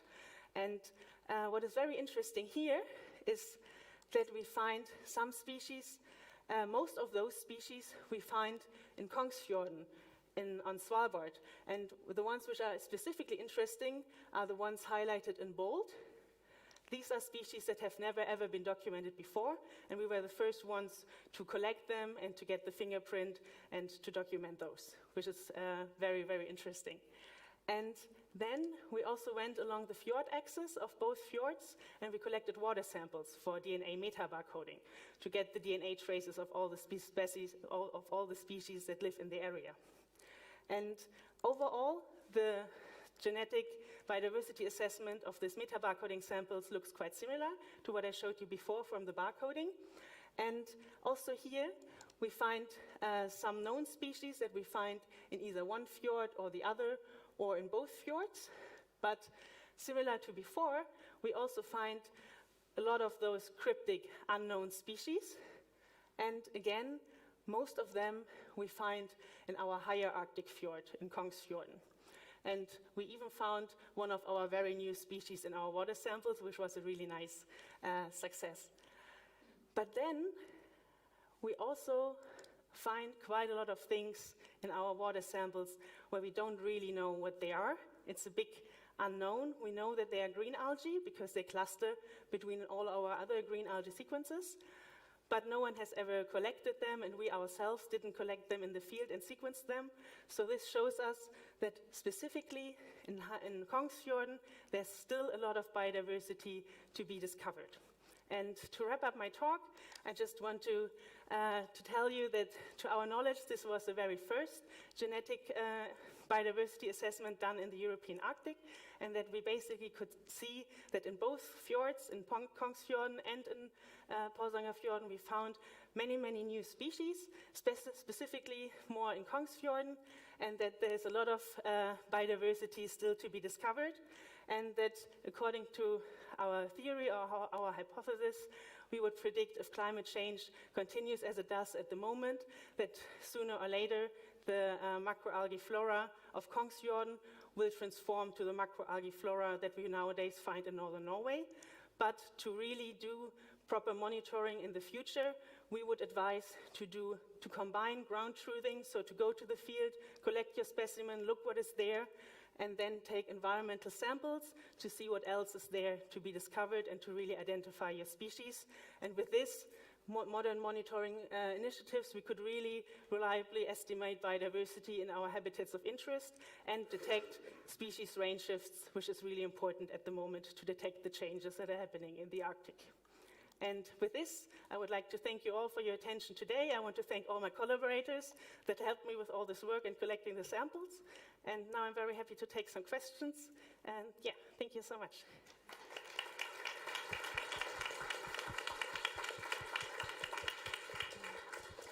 Yeah, thank you so much, Louisa.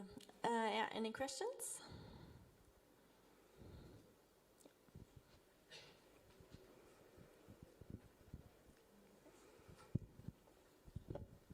Hi, Łukasz from University of Wrocław.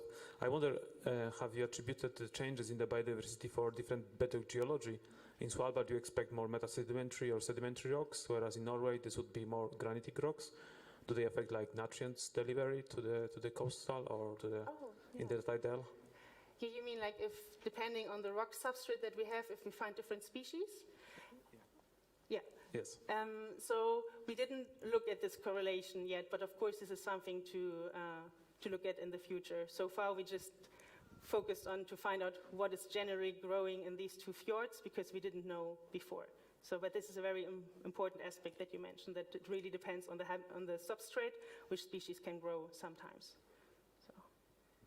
We could take one more quick question.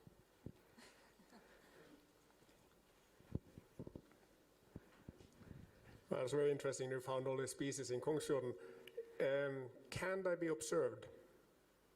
Or are they all microscopic? No, the new ones.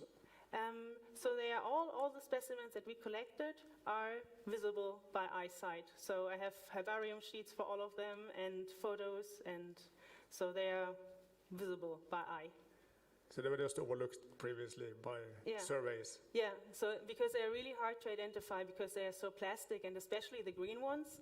Even in the Baltic Sea, even around here, we still find new ones. The more you look, the more you find, and especially with the small and more filamentous algae, there's so much to be discovered. And genetics really gives us a very useful tool for the future, but it also creates a bit of a mess because we need to now see how this fits to taxonomic descriptions and what is what actually. So, yeah. Okay, thank you so much. And yeah, with that, I would like to thank all speakers that we have heard so far. And we continue at 11 o'clock here, and yeah, enjoy the coffee break. And you can approach the speakers in the coffee break.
Good morning, everybody. Can everyone hear me all right?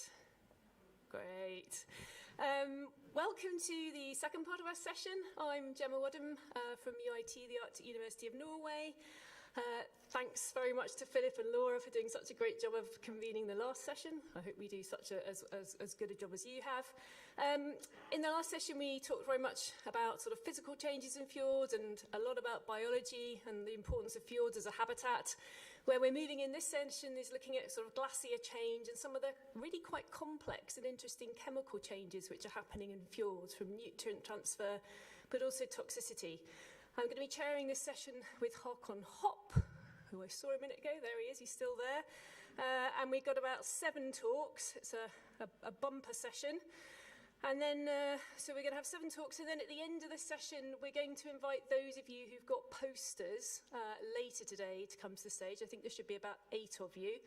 I know some of you have already sent in 1-slide summaries, and so what we'll do at the end is we'll do a quick whip round, so you can all highlight some of the things you'd like us to know about your poster later today, which we'll look forward to seeing. So without further ado, I'm going to introduce our first speaker, our keynote speaker, in fact, which is Christoph Schneider. It's a pleasure to have you here, Christoph. Christoph's from the Humboldt University of Berlin and is an expert in glacier changes and their relationship with climate. He's studied glaciers all over the world, from the Andes, the Antarctic, Central Asia and the European Arctic, some of my favourite places. And what he's going to talk about today are the impact of calving on the temperature sensitivity of glaciers, insights from a bipolar perspective on Patagonia and Svalbard. Welcome, Christoph.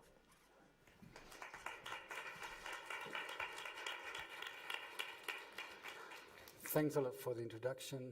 It's a great pleasure and honor to be here.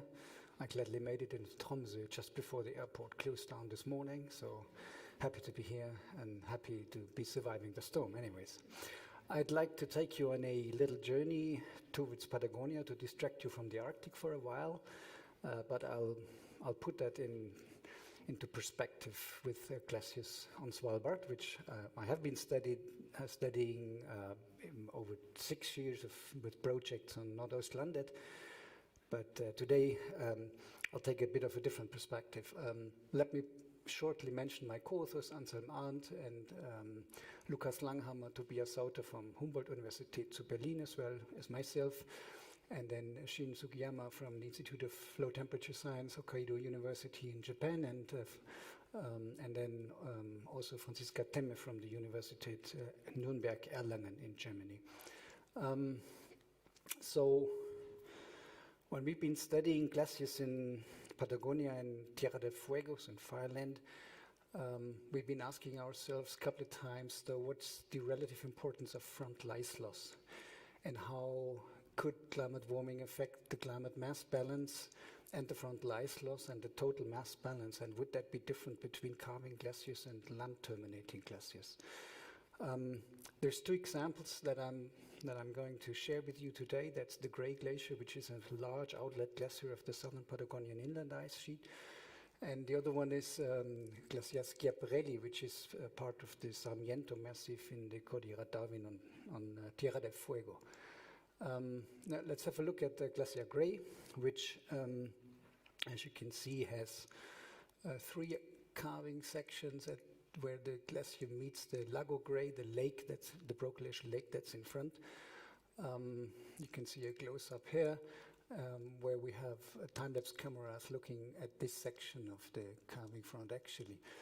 We've been doing modeling over the years for this glacier with a climatic surface mass balance model that resolves energy balance and mass balance at the glacier surface. And this modeling turned out to produce a climatic surface mass balance of around plus 1 meter water equivalent per year over around 15-year period in the last 20 years or so. That's not really reasonable because those glaciers are retreating and a positive mass balance can't really be. Turns out if you compare the climatic mass balance with the geodetic mass balance here, that's data from Matthias Braun and others from University of Erlangen in Germany. And you can clearly see that since the climatic mass balance doesn't include ice dynamics, while the geodetic mass balance obviously does, you can see the surplus of accumulation in the upper reaches and the ablation that's strong for the climatic or surface mass balance model on the lower parts. So that pattern is just simply because the ice dynamic is not included in the surface mass balance model. But then it turns out that the geodetic mass balance is minus around 1 meter water equivalent per year. So the frontal loss is around 2 meters. The ablation from the climatic mass balance is around 3.5 meters. So the total ice loss is around 5.6 meters water equivalent per year. That means that the relative loss of mass at the carving front is around a little bit less than 40% of the overall mass loss that the glacier has in its current situation. As I said, we've been having a time-lapse camera running that covers the middle section of the carving front, and this is a stream from that data. You can see that the glacier is running pretty fast. It's around 2 meters per day. This is a video that covers a little bit more than a year, and with some photogrammetric work, you can derive the carving flux from this. Here you see the velocity of the ice stream in the upper section. You see the ice front position, how that changes over time, and then the carving in cubic meters per second, which then can be converted to around half a meter of water equivalent per year, which is about 25% of the total carving flux according to the modeling. Now, this is only 1/3 of the carving front that we've been looking here at. It's a little bit less than we thought it should be, but it's the right order of magnitude in any way. Now, we've been also looking at the lake, and that's basically work by our Japanese colleagues, Shin Sugiyama and others, where they have been deploying temperature sensors, current sensors at different depths in the lake, where you have the atmospheric data up front here, then you have the temperature data at different levels. You can see that the water is pretty cold at the lower reaches, and that is a graph that shows this over time from 2017 to 2019. At these different lake levels, you can see the seasonal warming of the lake up in the upper areas here, and the conclusion is again here, the cold lake water hinders the underwater melting and facilitates formation of a floating terminus right here, because there is always a discharge of cold water that comes underneath the glacier at the carving front, and that stabilizes the water column and inhibits ablation at the carving front to quite some extent. So it's really not so much the ablation at the carving front, but rather it's simply the pushing out of ice into the lake by the speed of the glacier. Okay, that's good so far. Let's move on to Tierra del Fuego, where is the Glacier Schiaparelli in the Cordillera Darwin, one of the outlet glaciers of the Monte Sarmiento Massif. Again, there's been some instrumentation with DGPS measurements, automatic weather stations, time-lapse cameras, discharge measuring, and lake level measuring at the Glacier Lake. And here again, you can see the time-lapse stream from the time-lapse camera that covers a 2-year period about, or 1.5 year period. You can see the retreat of the ice front, and you can see how in some parts actually the carving flux or the lake level, which is a resultant of the melting and the carving, responds to warm and cold periods over this 5-year period. We come up with a 4.2% of carving related to the overall mass loss here. Actually, I could say that this paper, which was under review with Journal of Glaciology, just got accepted on Sunday night, so I'm happy for that, to report that.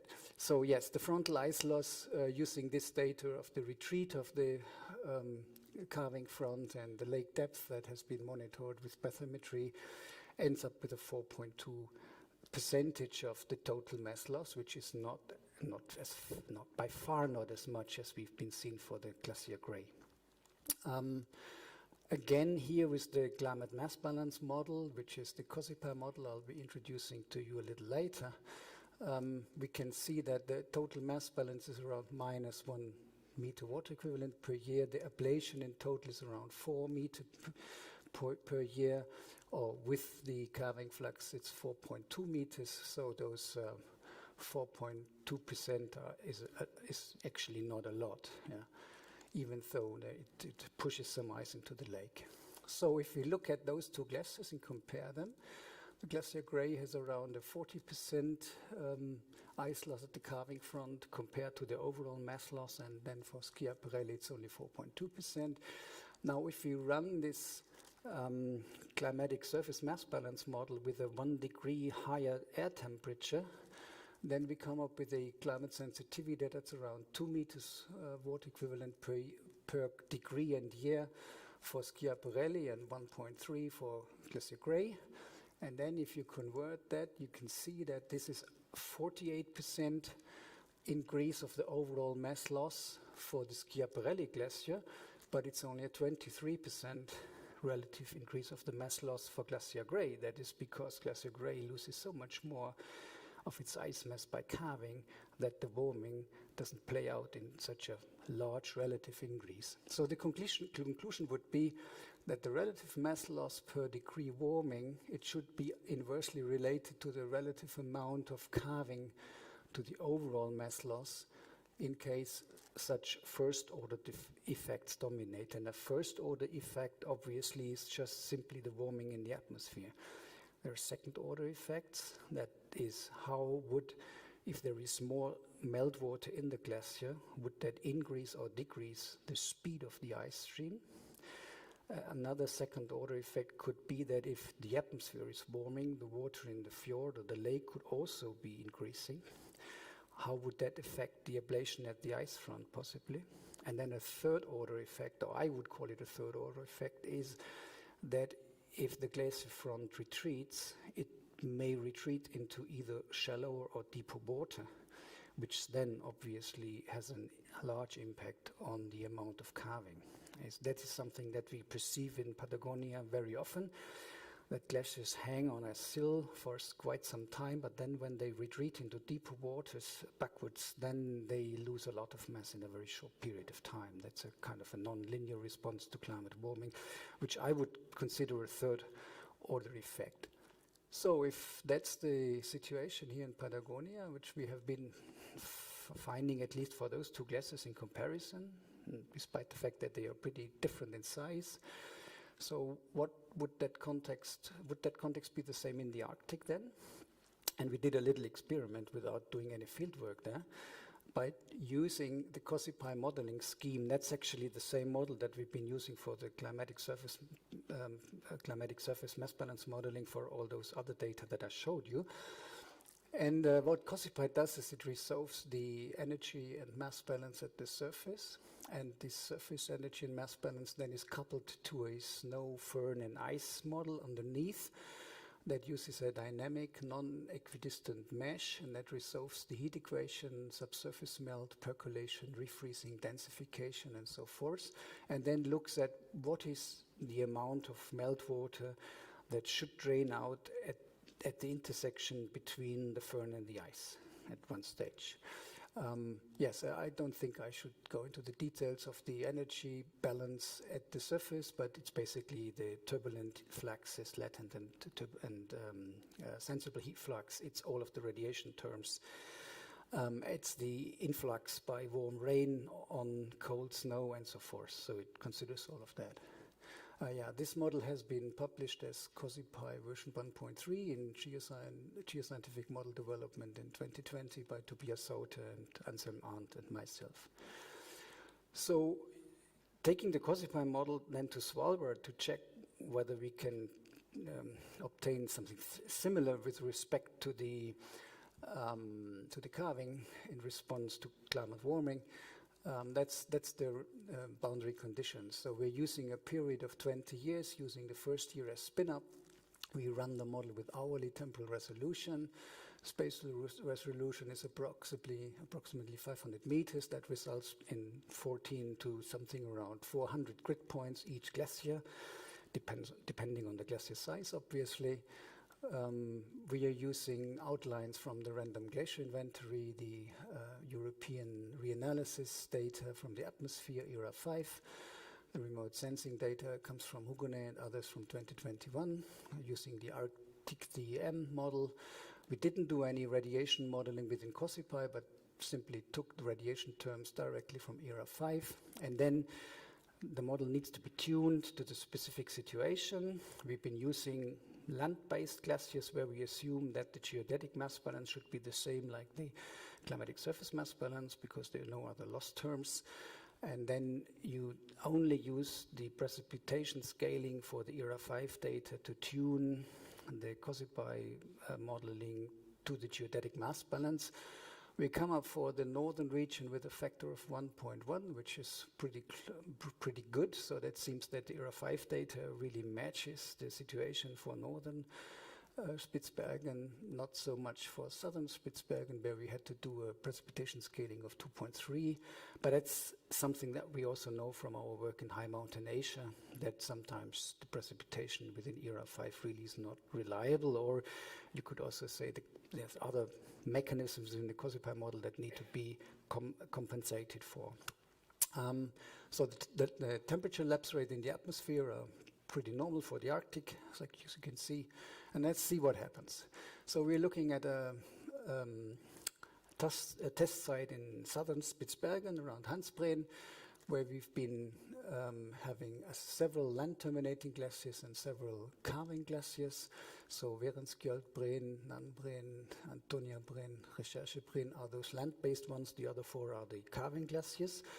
Let's look at the results, and you can see that the colored bars are from Hugonet, so that they are the geodetic mass balance, and the COSIPY simulation is the colored ones. And you can see that the model is tuned to Werenskjöldbreen. There is no difference here, and then you can see the differences for the others. And what you can see is that typically the colored ones, the geodetic mass balances, are more negative than the black ones. That's what you would expect. And then if you look into the geodetic mass balance, you can find it here. This is the climatic mass balance. The difference could be the carving. And then the carving in percentage of the mass balance is here. It's by default, it's 0 for the land terminating glaciers, but it's between 13 and almost 50% for those carving glaciers. I think that 40 to 50% seems to be reasonable. And then if you look at what happens if you run the same climatic surface balance model with a 1 degree warming, you find that the 1K effect is much larger for the land terminating glaciers than for the calving glaciers. So that's the same as in Patagonia. You can see that a 1K 1 Kelvin warming would result in a 33% increase of the negative mass balance, while it's only 46% for the calving glaciers. So the land terminating glaciers are more sensitive to the warming in terms of their overall mass balance in their current stage. Okay, fine. That looks like we've been finding the same thing elsewhere, not only in Patagonia. So would that work in another place in Spitsbergen as well? We went to the north. Here's those glaciers. There's 2 land-based ones and 4 calving ones. And there's something strange here. You can now see that the black bars are more negative than the colored ones. That implies that the surface mass balance is more negative than the geodetic mass balance. And if you do the arithmetics, the mathematics here, then you can see that this doesn't really work, because you find a negative carving flux, and the 1K sensitivity doesn't work because a carving flux from the sea to the land is not a valid result, obviously. So here either the COSIPY doesn't do its job, or the geodetic mass balance is wrong from the Hugonet data set, or, well, it can't be anything else really. So I directly head on to the conclusions from here, to after I've been showing you that it doesn't really work everywhere, and in favor of what we wanted to have. But considering only those first order effects of atmospheric warming, these land terminating glaciers show in principle a stronger climate change signal in the overall mass loss than the calving ones. This approach needs reliable geodetic mass balance data. I showed you this in the last example. What happens if that's not the case? Then there might be those second and third order effects that may counteract the result in different settings. I didn't show, but I'm sure there are these kind of effects. And I think that a much larger sample throughout the Arctic would be needed to investigate whether the first order effects of climate warming really dominate, or whether those second or third order effects are actually those that need to be considered in more detail. If we do this, we may get a spatial pattern that helps understanding regional differences of the glacier response to forcing from the atmosphere, both in the Arctic and elsewhere. With this, I thank you for listening, and I'm happy to take your questions. Thank you.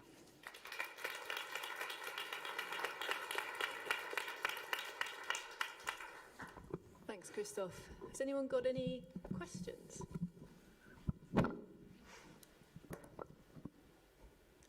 Andy.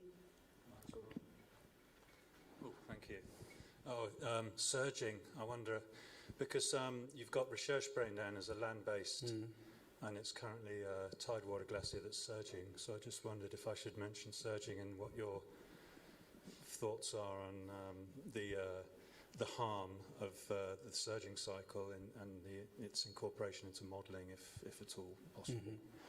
Yes, definitely, and I think I forgot about mentioning it. It's good that you mention it. Is it a fourth order effect, or is it still a third order effect? We could argue about that one, because if I think at geometric effects being third order effects, then temporal effects like surging might be fourth order effects. And then for sure, if a glacier is in surging mode, then you will have effects that you will neither see in a classical ice dynamical model nor in a climatic surface mass balance model. So those glaciers, we know that they are surging glaciers, which we didn't check here, should obviously be included from such an approach. Yeah. And because the surging does not necessarily relate to climate warming. It could, but we don't know.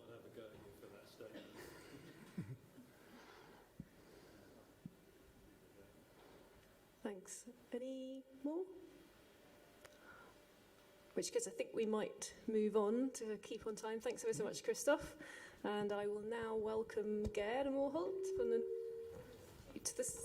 to the stage, who's going to talk about the rapid response of Svalbard glaciers to ocean warming. Yes, hello everyone, and thanks for the introduction here to my talk. I will keep you on Svalbard, and I will focus more on the ocean impact on the glaciers and more on the last decade, where we have a really dense satellite data shown here in the background with the Sentinel-2 image. So it's really been a big change over the last 10 years that we now have a lot more satellite images, and we can do a lot more analysis of glacier calving and losses at the ocean. We've seen a lot of studies recently that have highlighted the Svalbard and the region around there with a lot of changes, a lot of warming, especially in the northeast of Svalbard. In the left study there from temperature measurements showing very rapid warming over the last few decades. Also heating over the Barents Sea, and to the right also Atlantification, here shown by the West Spitsbergen current there, with the temperature here shown the warm water spreading up north and sometimes even around to northeastern Svalbard. And from geodetic data from satellite altimetry, we have seen the overall mass loss for Svalbard increase quite a lot over the last decade. We see the mass loss in 2011-2017 was 3 times as large as the decade before. And studies have also shown with surface mass balance modeling that the mass balance kind of turned more negative around 1990s, and especially the last decade more negative. But one factor that hasn't been considered so much is the ocean loss, the loss of glacier ice into the ocean. We see here that in this study they have just used a constant term for ice discharge into the ocean. So we're going to look at that and try to quantify the frontal ablation of glaciers. And by frontal ablation, I mean the sum of calving, ice that falls into the water, and submarine melting. And we cannot really separate those well observationally, so we just name them commonly with frontal ablation. And the relevant processes, we have water melting at the surface, draining under the glacier, bringing out subglacial discharge, and sometimes entraining warm water. In Svalbard's case, it can be warm Atlantic water up near the fronts. And then, of course, in the summers, we also have warming of the surface that can also heat up the water around the archipelago. And quantifying the frontal ablation with satellite data, we have to quantify different terms. We derive velocity from satellite images, retreat rates, we track the front, how that changes in time, and then within the width of the front and the ice thickness.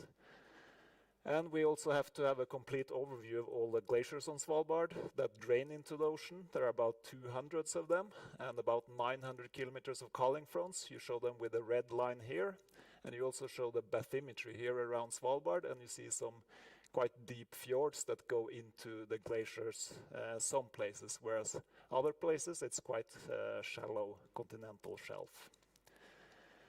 And to have the ice thickness at the front, we rely on observations where they exist, but that's very rare actually. In Kongsfjorden here, there are lots of radar measurements of ice thickness, but we see further south there is hardly any. So we rely on mass conservation, so basically calculations, estimations of how thick the glaciers are. And then we use constant bedrock depth, and we use elevation models from satellite data from yearly Arctic DMs. And then from that we derive cross-sections of each glacier front, and we can see here how it varies in time from a 5-year period with quite substantial thinning over time. So that's the thickness that we need at the front, and then we combine that with glacier velocity, as you see here on the maps, with colors evolving. Red showing high velocity, velocities of more than a meter per day, and the blue colors for most glaciers with slow flowing and just a few meters per year. So if we take all the glacier fronts, sum up with glacier velocity from the satellite data, we get the record here of ice discharge through time. And we see here from 2014 it was increasing towards 2018, and then it's been gradually decreasing a bit. And we see each summer we see this peak, and that's the glacier accelerating when meltwater from the surface reaches the bed and ice flow is faster. And the total discharge is around 10 to 15 gigatons, which is quite substantial for a relatively small archipelago like Svalbard if you compare to the Greenland ice sheet, for example. And we combine that by tracking the glacier front. Here you see Kongsbreen, which had a huge retreat in summer 2022. And here you see a time series like we have for all Svalbard glaciers with a 10-year record of retreat. So for many of these glaciers, they've retreated by a few kilometers. There are also occasional glaciers that advance, mostly related to glacier surging. And this is for each glacier, glacier retreat rate in red, and in cases of advance, blue color. And we see really a lot of spatial variability and also a lot of variability from year to year. If we sum up that for each year, we get the mass loss from retreats. We see a few years it's below zero. That means that there's a net advance. That's related to a few surges where the glacier was moving quite a lot ahead. And then we have a period here, 2016 to 18, with very high retreat rates. And then a few years, more sea ice and colder waters and less retreat before it's been higher retreat again in the last few years. If we compare that with the ice flux, the ice discharge into the ocean, with a fixed flux gate, we see that the changes from year to year are smaller. We see that same pattern as we saw on the earlier curve, that glacier discharge has increased a bit towards 2017-18 and gradually decreased a bit in the last few years. And if we sum those, we get the total frontal ablation, so the sum of calving and frontal melting. And we really see that it's the retreat rates that has the highest variability and dominates the total frontal ablation variability, even if discharge is the biggest number in gigatons per year. And also worth to note is that the two very special years for the surface mass balance, for the climate mass balance, was 2013 and 2020, with very, very warm summer, very high melting on the glaciers, but still there was relatively little retreat and relatively small mass loss to the ocean. So really we see these two factors, losses to the ocean and the losses by the atmosphere, being quite off phase at times. And I will briefly look into these two periods here, looking at temperature data. And this is our surface temperature at land. And we see here the warmest period was the last 3 years here, 2019 to 21, whereas the period with high frontal ablation didn't have so warm air temperatures. But if we look at sea surface temperature, then we see that this period really had a very high summer temperature in the ocean. And looking at the more detailed record for Austfonna ice cap, where we also have included surface runoff here, we see that frontal ablation extends over a very long period in the autumn, and that a lot of warm water sometimes comes into the front and causes a lot of melting. And we see that here with respect to ocean mooring just outside of the glacier here, with really these periods of enhanced frontal ablation corresponding to periods with warm ocean water. And we also see that in winter, even though the glacier is moving very fast, the frontal ablation, the calving, is almost shuts down. So to conclude briefly at the end, we see that Svalbard calving fronts have a very strong seasonality. They respond almost immediately to ocean warming in terms of retreat and advancing during periods of cold water.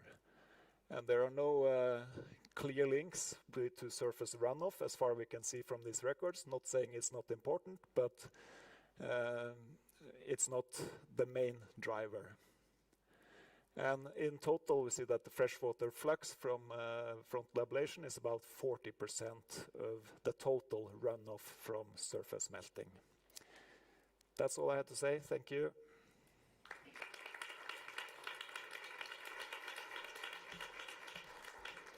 Thanks ever so much, Geir. So we've got time for maybe one quick question, if there are any. Karim? Take my chance here. Karim from University of Bergen, back to Sandnes. So you showed a slight decrease in discharge, large variability in the retreat. Is there any, what is the cause of this? And also, is there any understanding of how, you said meltwater doesn't affect it, but does it affect the actual speed of the glacier, any response in the sliding of the glacier? We saw in the discharge time series that there's a clear speed up in summer, but it's a relatively short amount of time, so it doesn't have a big impact in total. And subglacial discharge, I think, is important maybe to have a process running, but it doesn't seem that it matters so much if it's a huge subglacial discharge or a relatively small one.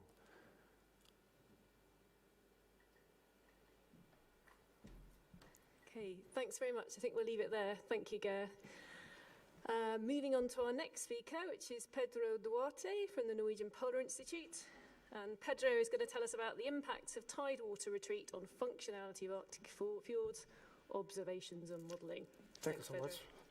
Okay, so what I'm going to present you today is just work in progress regarding one of the goals of one of the goals of this newly created Center of Excellence, that is to establish what is the effect of the treating glaciers and ice sheets on the marine ecosystem. And it looks like one of the ways these effects will be felt is through the increasing area of exposed sediments in contact with the water and their biogeochemical interactions. We focus here on a case study, which is Fjord in Svalbard, and as most of you know, this is one of the best studied fjords in the Arctic, to a great extent, thanks to the new Ålesund research infrastructure and the flagships. And it has been described as an harbinger of change, because it has been warming quite rapidly. And a great deal of this warming in the last maybe 20 years is attributed to increasing inputs of Atlantic water. And there was also a reported increase in the freshwater discharges during the melting season, and a very well documented decrease in the extent and thickness of sea ice. And finally, there was also a considerable retreat of the tidewater glaciers. This was already presented by my colleague Gerd in the previous talk, with a lot of detail regarding the whole Svalbard. But here in Fjord, I show you data from a jet color that goes back to the 19th century, and you can see how fast these glaciers have been retreating and how much they have been retreating. And by doing so, they expose a larger area of sediments that most of these sediments seem to be old marine sediments with a large contents of organic matter and associated nitrogen, phosphorus, and other important elements for the fjord biogeochemistry. Now, we have a model that we use to try to, let's say, integrate the different feedbacks in this system. It's a 3D coupled physical biogeochemical model. It relies on boundaries that come from larger scale models, and it uses the regional ocean modeling system and the Lausanne CS model for the ocean and the CS processes, respectively. And it has a very high horizontal resolution, which is adequate to deal with the discharges, the freshwater discharges from the glaciers, both the surface and the submarine discharges. And it includes many variables to describe the physical state of the ocean and the sea ice, as well as the biogeochemical state, so to say. But unfortunately, we do not have yet a sediment module to account for these interactions between the ocean and the sediments. And what I'm going to describe you now is the model in development that we are implementing. And so, as I said before, this is just work in progress. And basically what we have here, and I'm going to show you next, are just some results based on simple simulations with a module we are developing, and where we consider an ocean slab layer in contact with the sediments. We can have different sediment layers depending on the aerobic status of the sediments, for example. And then the advection and diffusion across the slab layer will change the conditions, the chemical and biogeochemical conditions in the ocean that will be reflected through exchanges in the sediments, also in the pore water of the sediments and in the solid fraction of the sediments. In both the ocean and the sediments, we consider dissolved and solid phases. And these dissolved and solid phases include many different things. I'm not going to go into details right now because of time constraints. But basically, the exchanges between the solid and the dissolved phases are mediated by dissolution and mineralization processes, and also adsorption and desorption in the case of phosphorus, for example. And the vertical exchanges between the water and the sediments are mediated by diffusion in the case of the dissolved substances, and by resuspension and deposition processes in the case of the solid phase. Within each of these phases, we find organic stuff, inorganic stuff. We find living particles, so to say, and detritus, and we can represent them using different currencies simultaneously, like carbon, nitrogen, phosphorus, and so forth. And basically then we have processes that are mostly dependent on temperature, like dissolution, and others that are dependent on temperature and oxygen. Often the dependence on temperature is exponential, whereas that on oxygen is asymptotic. And we combine many different equations and parameters and these limiting factors to try to calculate the fluxes taking place in this environment. We also take into account the influence of organisms in all all these fluxes. For example, the phytoplankton of uptake of nutrients that are contained in the solid phase and that will become part of the living solid phase, so to say. Now, in this very simple schematic simulations, what I did was to impose an oxygen, a seasonal oxygen variability in the ocean slab layer, represented here by the blue line. And you can see this was done for a period of more than 600 days, just to test the model. And you can see here in the brown line showing you the changes in oxygen in the pore water. As you can see, the scale, the range of variation shows that the level of oxygen in the pore water is obviously lower than that in the overlying water, because oxygen is being actively consumed in the sediments by the loads of organic matter. Now here you can see the particulate organic and the dissolved organic nitrogen, how they change over time in these simple experiments. They are decreasing because I switched off this deposition for the sake of simplicity and to constrain the model. You can also see here the changes in nitrification and denitrification over time that are modulated in this case by the changing oxygen. And here you can see a comparison between ammonium in blue and nitrate in brown in the pore water, in the sediments, and in the overlying water. And you can see that there are orders of magnitude of difference between the two of them as expected, with much higher values in the pore water, resulting from the mineralization and the nitrification as well of the sediments. And then you can see that because of this concentration difference, there is a flux of a diffusive flux of ammonium and nitrate from the sediments to the water. Now, if we do simulations keeping everything the same as in the previous scenario, but changing the temperature from 3 to 6 degrees, here you can see the changes in oxygen in the pore water over time, and you can see that under the higher temperature you get less oxygen because mineralization is a bit higher, as well as nitrification and denitrification. And so there are more processes consuming oxygen more intensively under higher temperature, as expected. Now, this is just a simple demonstration of what is going on with these modeling efforts, but now it seems that we have a more or less usable sediment biogeochemical model. We can add more variables and processes, so this works just like a kind of a first approach. But for the model to work properly for Fjord or for any other study site, we need data, and we need physical and chemical data characterizing the sediments with enough detail so that we can properly address can properly calibrate the model, and then couple it with this 3D system I told you about before, so that we can take into account the feedbacks between the water and the sediments in a 3D, let's say, model domain. Thank you so much for your attention.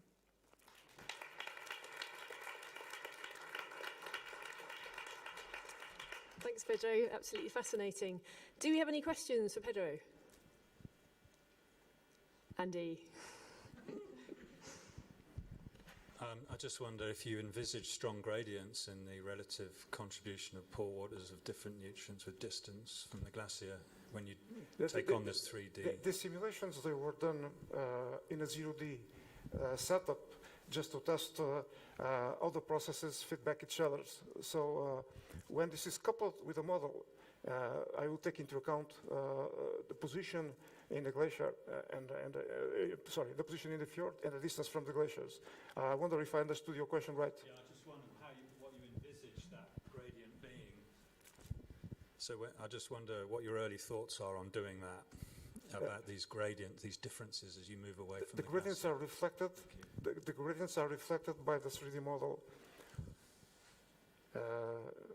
Did I understand the question? Because I don't hear well. No, it's fine. Because you say you need data, so if you haven't got any data, you might not have an early picture of what's going on. But I just wondered if there was, or if your intuition is suggesting that there might be strong differences in, for example, the relative impact of denitrification as you move away from the ice, or is nitrification, does it have a sweet spot somewhere, or things like this? Yes, this will have, I mean, when the sediment model is coupled with a fjord model, all these processes are taken into account, the water stratification and any gradients that you have in salinity or any other biogeochemical processes. They are integrated in the 3-degree Duffer model, all this variability. Is that what, I'm so sorry, but I... That's fine, yeah, I think you need to play with the model. It sounds like you need to play with the model before you can answer the question. Can I approach you? I'm sorry. I apologize, but my hearing is terrible. No, it sounds like you just need to be using the model heuristically to understand what might be going on. Yes, you yes. haven't got the data yet. Yes, that's correct. That's correct. Thank you. Yeah. Okay, thanks ever so much, Pedro. I think we will move on at this point to Kate Hendry. Oops. So we're going to do a quick switch in convening here between me and Håkon. So I'm going to leap off, and Håkon's going to leap on.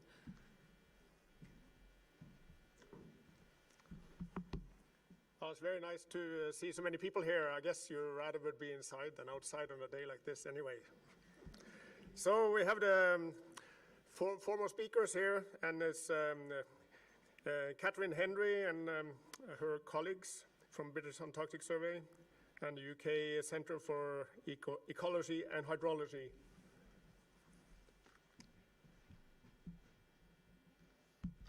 I presume it's the same as this on this one here.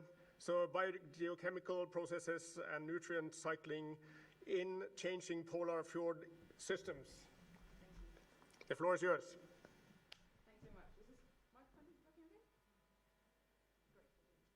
Okay, I assume it's all okay. Great, thank you. Thank you very much for allowing me to speak today. So just because I'm going to run out of time quite quickly, here are the key scientific messages.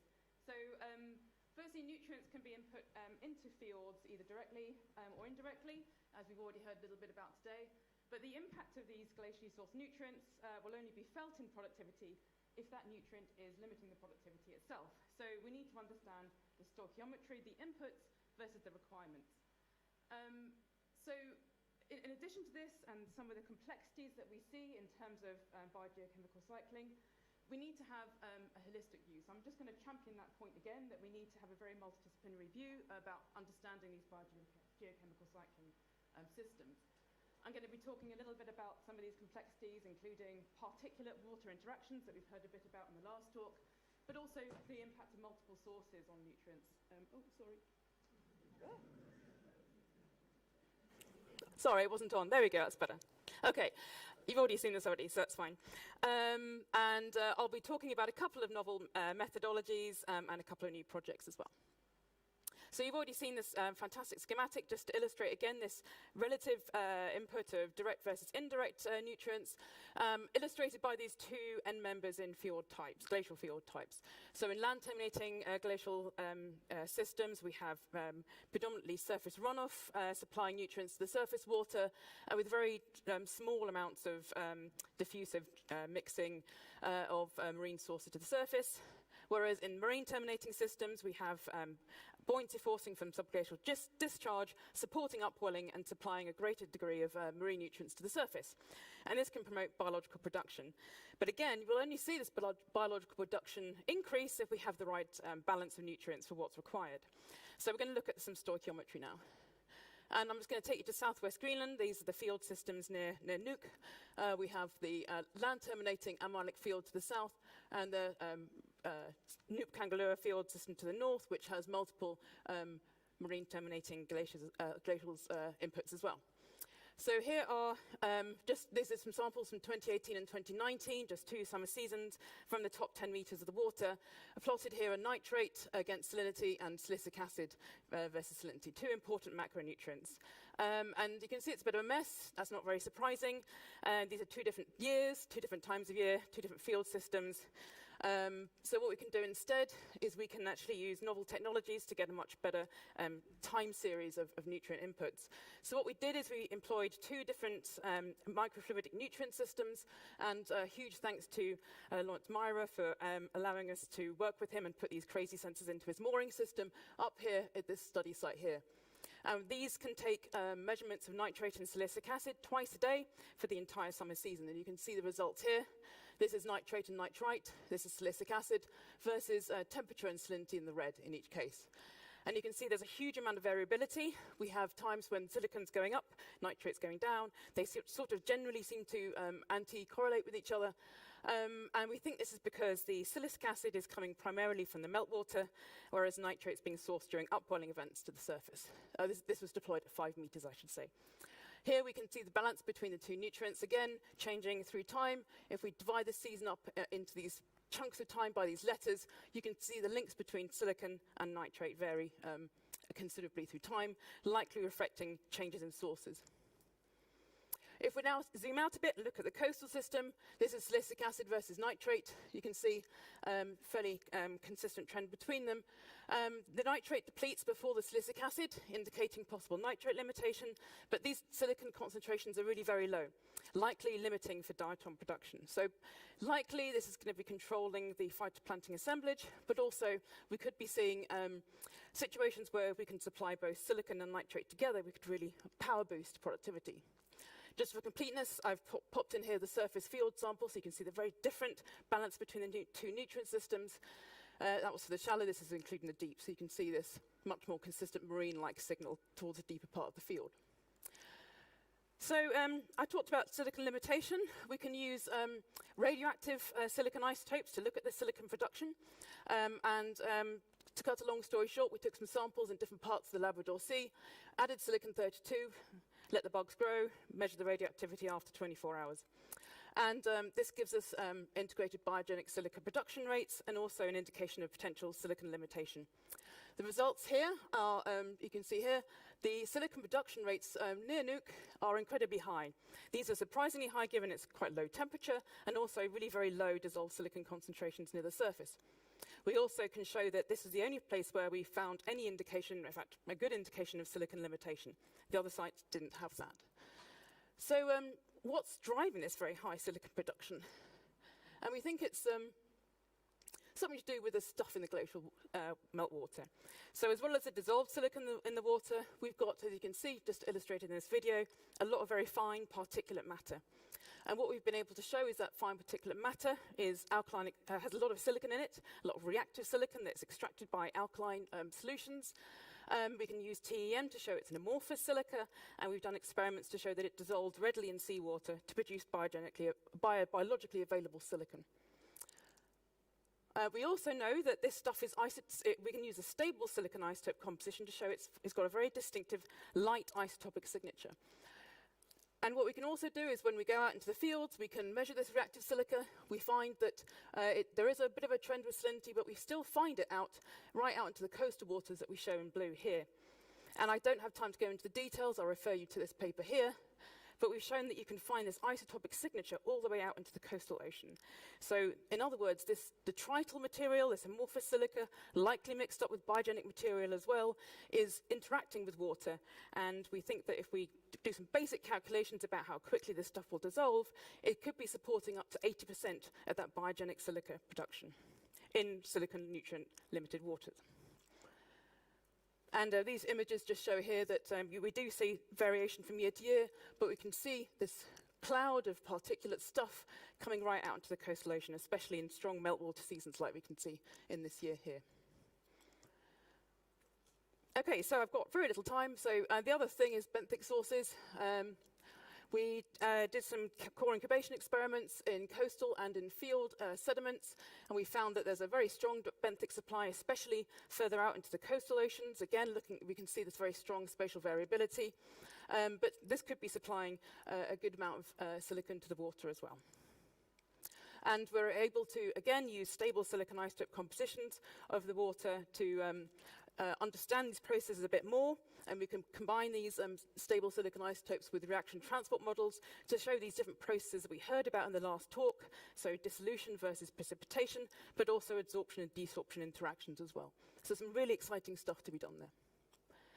So complex environments, as you can see, just illustrated very quickly here, we've got all these interacting chemical and biological and physical components, and so we need holistic views to understand this more. So just very quickly, I've got a poster about this, so I will whiz through our biopol project.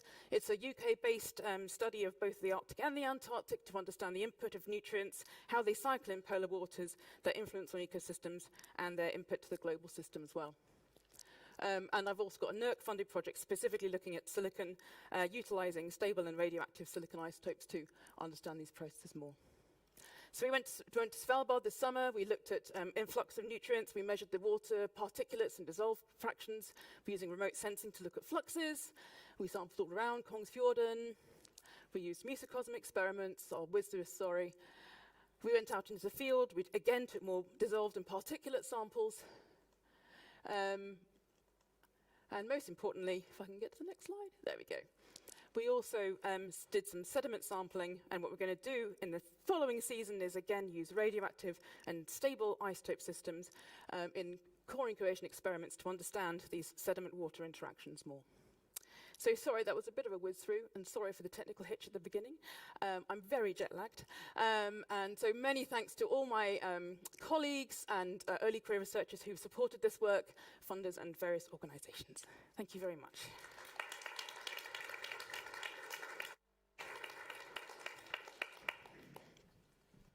Thank you so much. We can take a little bit of questions, a couple of questions. Wake up, guys. Wake up. Questions. Well, I can ask one then. Impression from reading papers is that the silica in the North Atlantic over time has been going down. But with all this enhanced melting and feeding of silicas out from the rivers and glacial input, especially from Greenland, is it still going down or is it kind of leveling off? Do you know? That's a really good question, and I think what we don't fully understand is the spatial reach of any silicon that's released in these glacial systems. You know, we do see that these coastal systems are silicon limited, so it could be that they're just taking up everything that's released. So actually on a bigger scale, maybe we don't see any more silicon getting into the ocean basins themselves. So there's more to be done there, I think. It could just be that it's essentially supplying these important coastal systems instead. Thank you. Anybody wouldn't like the second question? Okay. I think we'll thank you for that. And then we'll move on to the next speaker. And that is Agneta Fransson with colleagues from the Norwegian Polar Institute. And she will talk about impacts of glacial and sea ice meltwater and biological carbon dioxide drawdown on ocean acidification state in northeast Greenland fjord and shelf. That's a long title, so you better do a short talk. Thank you. Thank you, Håkon. Perfect. Yeah, so I don't have to do a more introduction here on this slide. Yeah, so we did this study in the surface water in the upper 50 meter in Jimpna Sound and northeast Greenland shelf. And that was during 2 summers in 2012 and 2016.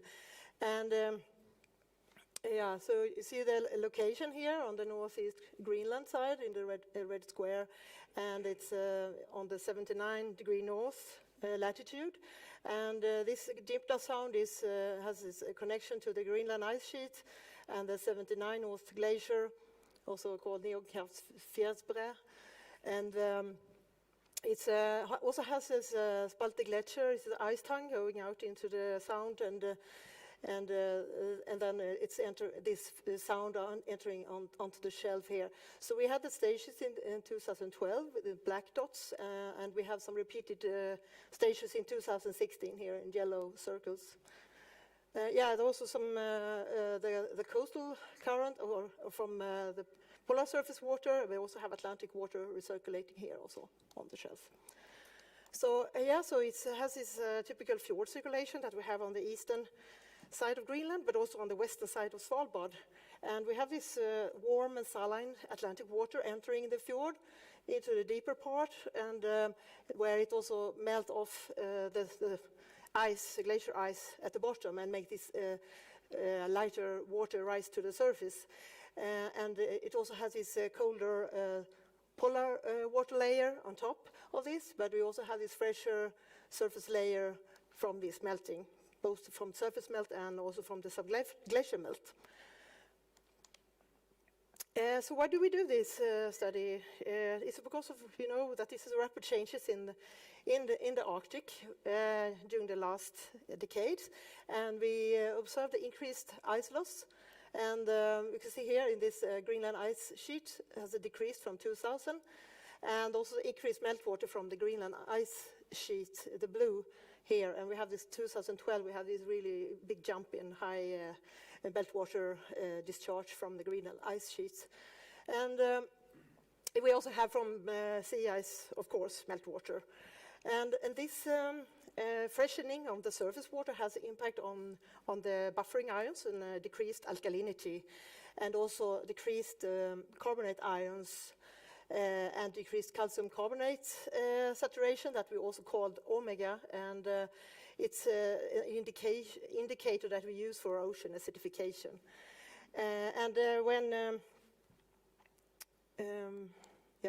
When this omega is approaching 1, it's started to get a little bit tough time for the marine organisms that create calcium carbonate shells.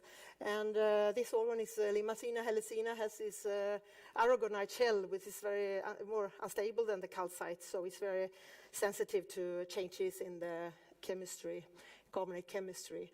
And so this was from a study showing from Kongsfjorden and Tempelfjorden on Svalbard. We have this with increasing freshwater fraction, we have this decrease in saturation of omega. And it almost approached 1, which is this corrosive conditions from shell. So it's a similar situation on the Greenland fjord I will talk about. But the organisms, of course, have the inner system that it also creates does not dissolve the shell, but it's of course energy cost. So so I also want to mention that the glacier water has the impacts on primary production and CO2 drawdown, you know already that. But what I want to point out is that this increases the carbonate ions, it increases pH and also the omega, the saturation. So, and that of course is affected by stratification, surface stratification, and also the availability of nutrients and iron, and of course light is very important. I will not go into these processes a lot because I will show some results. So we have the 2 years, and this shows the upper, this is a 500 meter in the water column, and you see the 2012 on this side and 2016 to the right hand side. And in the upper, we have this warm Atlantic water at the bottom, and we have also the colder polar water here. And on top of this 50 meter, we have this shallow summer surface layer, which is warmer and fresher, especially in 2012 compared to 2016. So we also had lower oxygen stabilized topic ratio. And near the glacier front, this is the glacier front and this is the shelf, I should say. And we have this more negative 018 near the glacier front, which is an indication of more glacier water near the glacier front or meteoric water than compared to the rest of the area, which is natural. So we want to calculate the fresh water and the fractions from glacier water and also sea ice meltwater. And we found that in 2012, these fractions were largest in 2012 compared to 2016. And you see the upper, so 2012 and 2016. And in the inner part, we have these higher fractions of sea ice, glacier meltwater, but the sea ice meltwater was more confined to the shelf and more in the inner part of, or mid part of Jimpna Sound. And so we are just reminded that 2012 was an unusually large runoff of glacier ice melt from the Greenland ice shelf that was reported. So the chemistry was also changed in the upper 500 meter, but if we look at the top, we find that in 2012 we had this dilution of glacier water with lower alkalinity and lower dissolved inorganic carbon at their upper 50 meters. And we would expect this decrease in or lower aragonite saturation in 2012 compared to 2016, but we saw a higher concentration. And why is that? Because we have these compensating processes of freshwater dilution that decreases buffering in carbonate ions and saturation, but we also have this biological CO2 drawdown, which is increasing the carbonate ions and omega. So they're always balancing each other. So we want to quantify the effects and how that impacted the changes in saturation in omega. And we found this largest decrease near the glacier front, near the glacier, due to fresh water, and we have this higher biological effect and change near the glacier front as well. And that was mainly 2012. So this is just another way to show how we can illustrate these changes and how the more observed saturation, what we measure, is shown in black, and this is against the total fresh water. So we have this black measured or observed, and we'll have also see these counteracting effects of freshening in blue and the biological production in green during 2 years. So yeah, compared to other Greenland fjords, for example, the Hanson et al. Is 2022, found that this saturation was controlled by primary production in the western Greenland fjords, and similar what we found in 2012 here. And also they found that meltwater was the more controlling factor in western, or I mean southeastern side of Greenland that we found in 2016. Yeah, so we'll just shortly mention that the nutrient concentration was also different between the 2 years, especially here in the inner part of the glacier. They were mainly depleted in both years with this really blue color here at the top. But we found this higher nitrate, phosphate, and silicic acid near the glacier front, which support that we have this supply of nutrients from below that could support the primary production. So just a short sum up, because I'm over time, and so I will just share. We have the compensating processes, and we have also the mixing that from below, that we have some new nutrients, and especially in 2012. We compared also have the similar situation in Kongsfjorden, which we have studied for 10 years now. And we also, for the future, if we have more Atlantification and increased subglacial discharge, that will may result in more upwelling and more inorganic nutrients to the surface that will promote primary production. But it could also be that we have more increased meltwater that may overcome the alleviating effects of biological CO2 drawdown, and with the change from marine terminating glacier to land terminating glacier, this will maybe the effect in the future.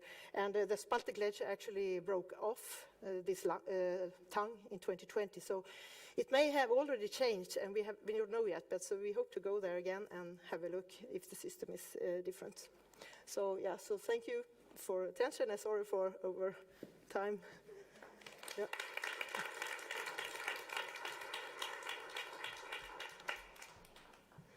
Thanks, Agneta. Yeah, with that long title, it's hard to keep the time, but we'll allow one question.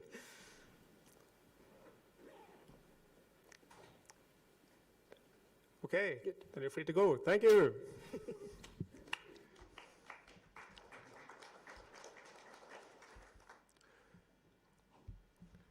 So next speaker is Andrew Hodson, and he has worked so long on Svalbard that he decided to move there. Yeah, we have gone back quite a while there, and he is now at the University Center in Svalbard in Longyearbyen, and he has a very nice short title. I like that. Yeah. Nitrate Delivery to Svalbard Fjords by Glacier Runoff. Thank the you. floor is yours, Andrew. Can I stay here? I've been watching all the speakers, and I'm nervous of falling off the stage.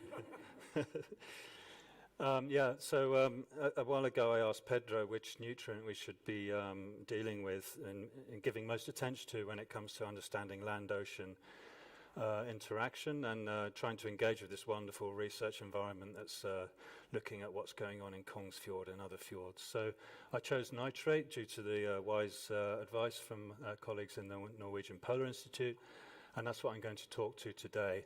And simply, obviously, we've well introduced to this concept of glaciers invoking upwelling-driven circulation processes that are in jeopardy due to glaciers retreating onto land. And the architects of that lovely land-ocean sort of interaction are involved with this session. So I'll be quick when we talk about this.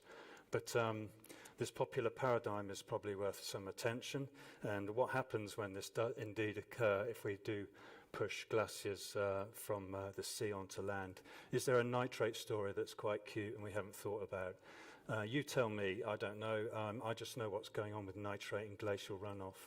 So I'm here for genuine feedback if you can be good enough to share it with me.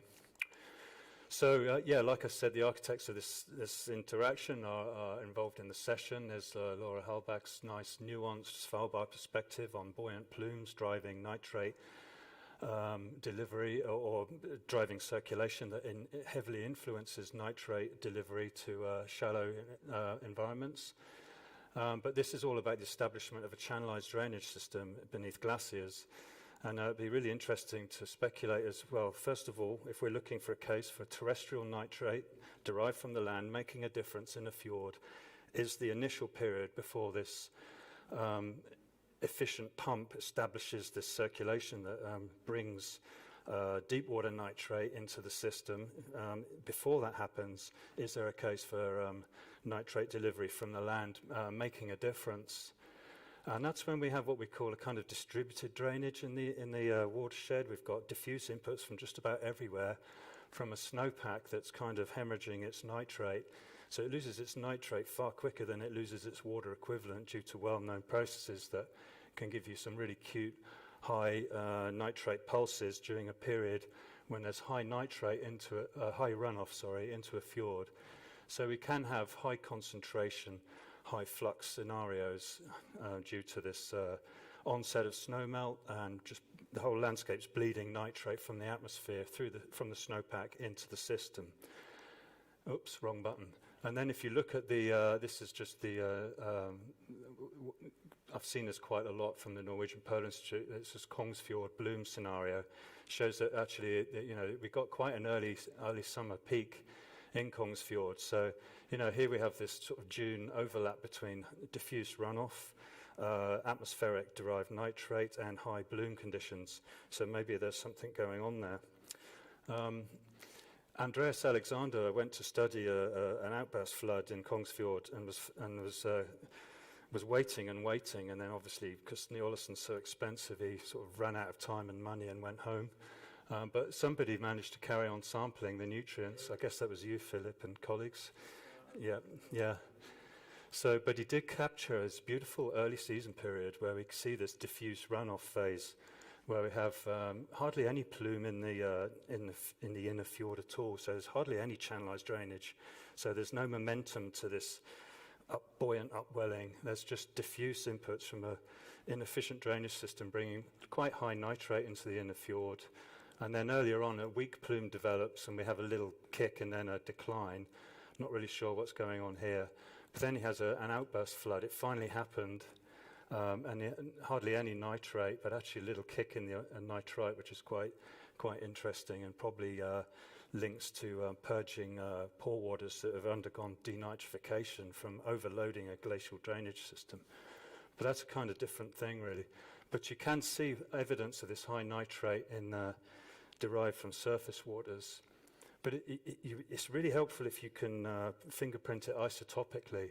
So we'll switch now just to the rivers, if you don't mind. This is old data. I'll just drop down the authors. It's Arif Ansari, but Peter Wynn did it way back, and then Arga Novak and myself, PhD students of mine. And we've just been working on the 15N and the 18O signature. And we get this lovely snowpack signature that's very different to what we get later on in the season. And that's the main part of the talk that I'd like to emphasize, really, that once this atmospheric source has depleted its nitrate, there's another one coming, and it's derived from bedrock and sediment, and it's very interesting for us. So if you fingerprint, given that you've got two end members that are way apart, and then you can use them to separate out the nitrate sources, and this is day number here. So by late summer, you've got 100% of this nitrate is derived from this other source. And the process is nitrification. So we've got microorganisms producing new nitrate, which is going into the fjord system. And I really want to know if that's important to you people working in the fjords, and that's why I'm here, essentially. If you look in big landscape systems with large rivers like Adventdalen, we see, this is a hydrograph, a seasonal hydrograph. We have a dry year, and we see late season nitrate values up here really kick off. So it's a low flux, but a very concentrated nitrate signal, and the rivers are carrying a lot of nitrate into the fjords in late season. I really want to know if that does anything. So if you've got any answers, I'd love to hear that. In a very wet year, we have a significant valley wetland scenario, and I think we actually reduce the magnitude of these late season peaks by having a more of a denitrification year, so the landscape starts to compensate and lose a bit of the nitrate. And we just did this last summer. This is Marjolaine Verre, who's at UNIS, and we were looking at, this is another hydrograph showing the snow melt, and then there's no glacier in the catchment, sorry. It's a periglacial study, so the hydrograph runs down. But even during high flow, this is the nitrate Del 18O, and you can see it starts off very atmospheric looking, and it's just like an elution curve almost, very quickly down to this microbial nitrate. So, and we've still got high flux here, so we really are kicking off quite a lot of nitrate derived from nitrification, and it is going in the fjord. And then so Tim Dixon, PhD student I supervised with Simon Boschel at Leeds, we went to the rock cores repositories and took rock samples, started to look at how we release this nitrate, how we produce this high nitrate. And it comes in the form of ammonium at first. Ammonium in shale bedrock with a high organic carbon content and lots of pyrite. Pyrite is, glaciers grind the rocks, meltwaters oxidize the pyrite to produce sulfuric acid. This just murders the sediments around it and produces the ammonium. And then the ammonium is either volatilized, because the pH can be, unless the pH is really high, or it's absorbed to sediment and flows into the fjord and gets deposited, maybe enters some kind of benthic cycling thing, or nitrifiers have it and turn it into nitrate. And it seems if you go around the landscape, the efficiency of that nitrate conversion is quite good. So these high rock water contact environments that have got a little bit of oxygen in, so they don't promote denitrification, are actually really good at producing nitrification, conditions conducive to nitrification, and therefore enhancing the nitrate. One of the last slides just shows we've got this central Paleogene basin, and all over central Svalbard, unfortunately not really in the Kongsfjord watershed. And here's our Del 15N. I haven't spoken much about the 15N signal. I always find it quite hard to use it to pinpoint the sources, but there's a lot of nitrogen here, and there's indeed a whole sequence, hundreds of meters of bedrock with this sort of potential for release of ammonium and its transformation into nitrate. So we've got these lovely ideas about the landscape, losing ice cover, switching off this buoyancy-driven circulation. We're all thinking about what happens next. I think we've got some nice little surprises ahead of us, and I would like to be involved in those of you working in fjords, thinking about whether there is this sort of landscape nitrate delivery problem is worth integrating into what you're going to do next.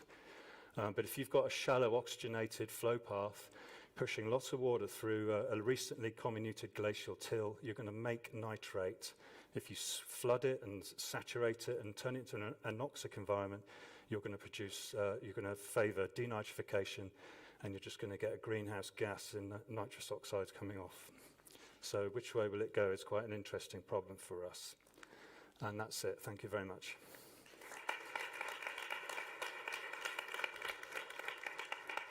I didn't fall off the stage or trip over it. Thanks, Andrew. If you ever wondered about nitrates, anything at all with the glacial fjords, this is the time to ask. Any questions? Yeah, not me though.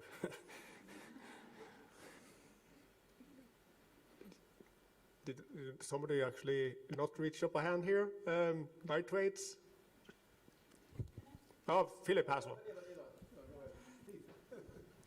Do you see any great presentation, by the way? Do you see any difference between the temperature rise with the nitrate concentration? Because you're talking about the denitrification, about the microbial organisms, and I see that is an impact. That's basically my PhD. So, do you see any correlations about the nitrification, rise of the temperatures? As in the climate temperature? No, we're not quantifying denitrification at the landscape scale yet in where we're working. So maybe you are, but we are thinking about the rain in particular. So maybe, and then so if you have an active layer persisting for longer, and you've got this shoulder season transition from snow to rain, you could prolong the denitrification season maybe. But that's a fascinating problem that if you're doing it, then good for you. But is that the sort of thing you're doing? I'll talk to you later maybe, yeah. But thanks for the question. Yeah. Oh, sorry. Okay, Philip had one? Or? Okay. Hi, I'm Laura from University of Copenhagen. Hi. Do you know at what speed your water is moving through the sediment? Do you have any measurements of this? Yeah, the flow paths that do this are pretty quick. So if you want to put a dye tracer through, like the last speaker, you'd get velocities of, the order of 0.1 meter per hour. These are quite fast-moving, shallow groundwater oxic flow paths. So at the landscape scale, it depends how big your watershed is. But the delivery can be quite quick. I hope that answers it. But Did Philip find one? Okay. Well, thanks, Andy. Thank you. And we will move on to the last speaker. That is Sarah Tingey and several others. And representing the new IC3 Center at the University in Tromsø, which is called now the Arctic University of Norway. And now my telephone disappeared here. And she will talk to us about the Metallica project and about mercury mobilization from Arctic glaciers. We really should have some heavy rock background with Metallica, but anyway, we give the word to Sarah here. Thank you. Is this turned on? Yeah, excellent. So we've heard a lot today about nutrients and glaciers and the sediment plume being rich in nutrients, but what I'm going to be presenting is something slightly different. I'm going to introduce mercury being mobilized by glaciers, focusing on a study here in Norway, and then introduce the Metallica project, which we are doing based up at UIT. And so, I would like to thank my co-authors for helping facilitate this piece of work. So, glaciers have the ability to mobilize heavy metals. As we've said, they release tons of sediment in their meltwater runoff.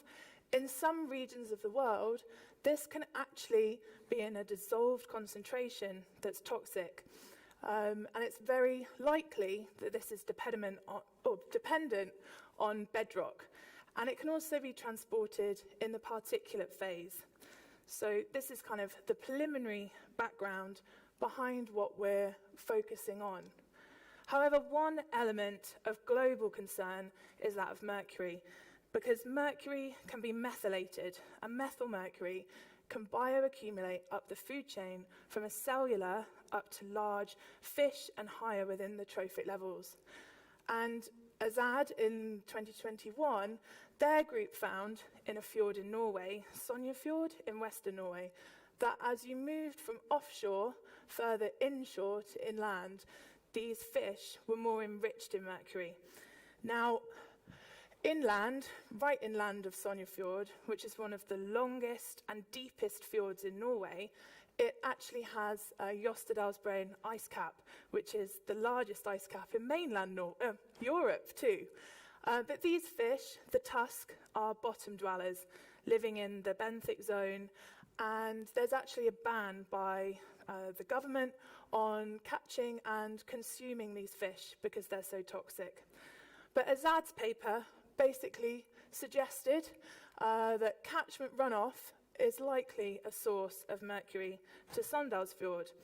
So in 2022, we went out to Jostedalsbreen ice cap and sampled along the glacial margin and conducted a river transect and also a fjord transect.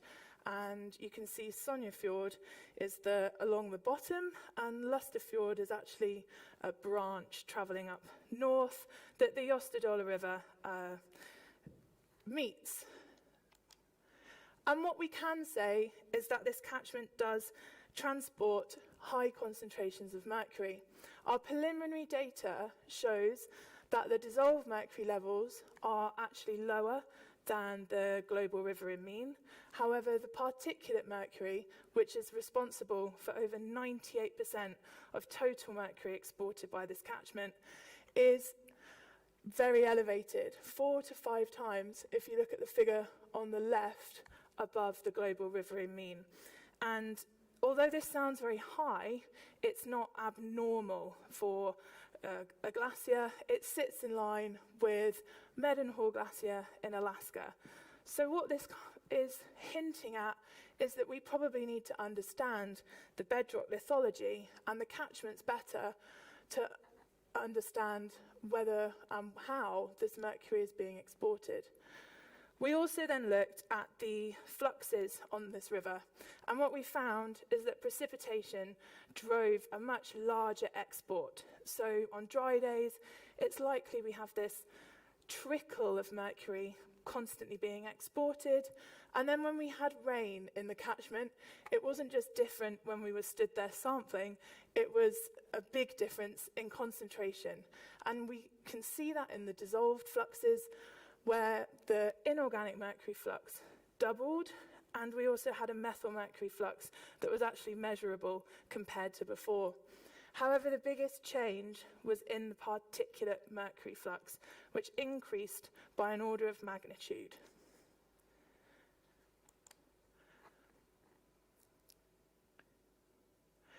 It draws in line questions regarding the proglacial landscape, modification, how deglaciating landscapes may impact mercury exports, and how climate change and more increasing unknowns around precipitation may impact mercury fluxes. Next. Oh no, has your batteries died?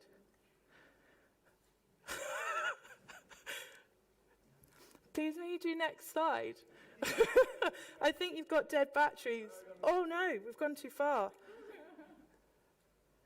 Can we go? My clicker's not working. Oh no, it does. Oh, that's all right. Oh no, it's fine. I'm glad it wasn't the batteries. Yeah. Oh no. We've got a full restart going on. Yep, sorry.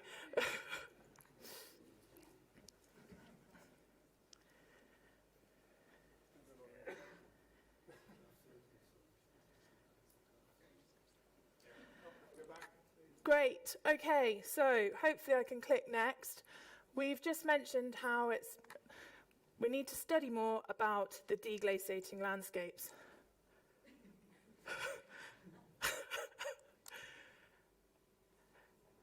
Please, can you press next? Oh no. Okay.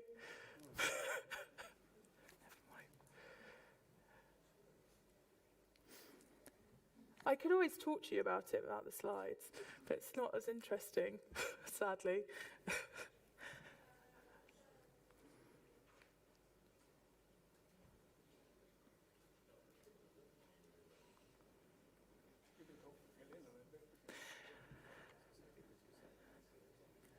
Should I just go? No, I'll wait.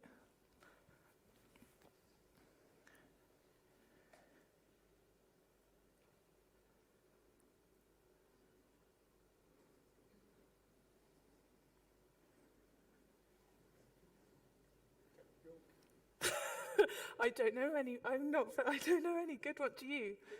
No.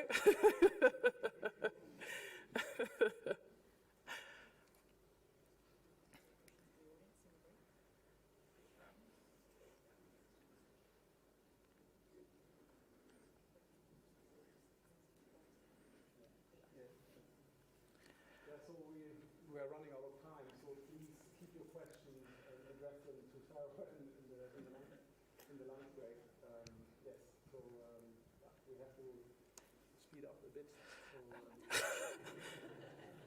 Well, if somebody has a question on the go now, what you've seen so far, you can take the question now. I'm happy to do that, and we can just miss the I don't know. No? Okay, there was a question in the back. Sonja?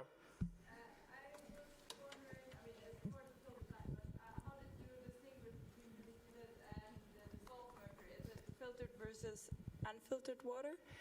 So we did both. We've done two methods for this study. We've done the filtered and the unfiltered waters, and we also did a filtered and then studied the particulate mercury concentration on the filtrate as well. So it's a combination of both methods. Yeah. Okay, you're back on screen. Oh, hooray! Hopefully we can go to the next slide. Great.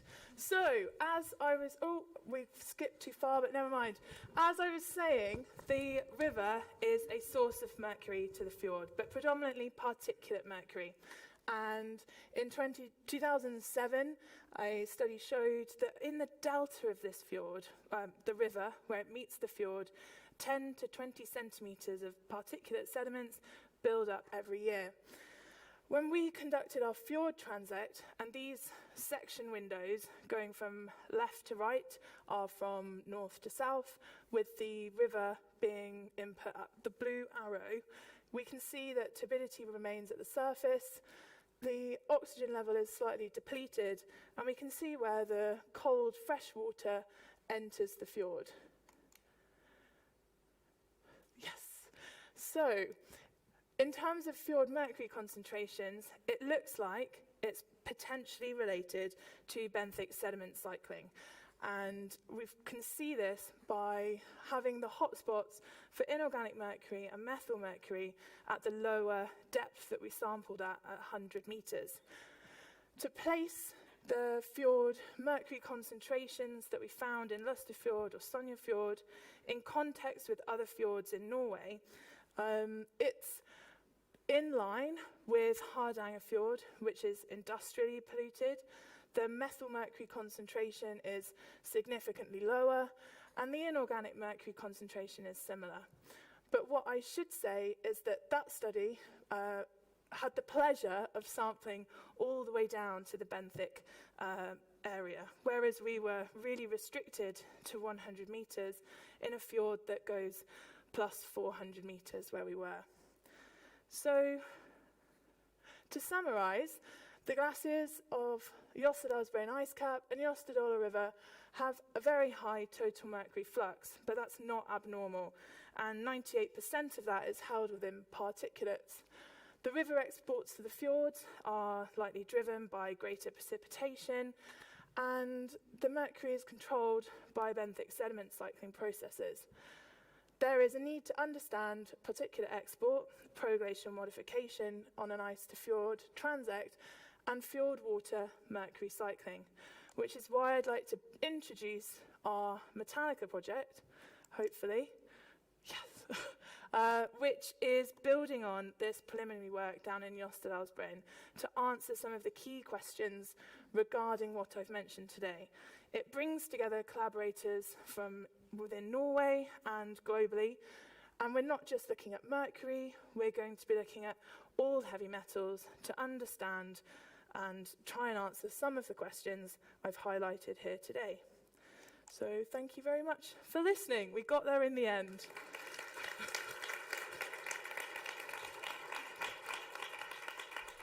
Well, thanks, Sarah, for a great presentation in spite of some technical difficulties. That's okay. At least it didn't rain. No. Okay, I think we are out of time. So if you have any questions for Sarah, please catch her at lunchtime and discuss more intricacies about mercury.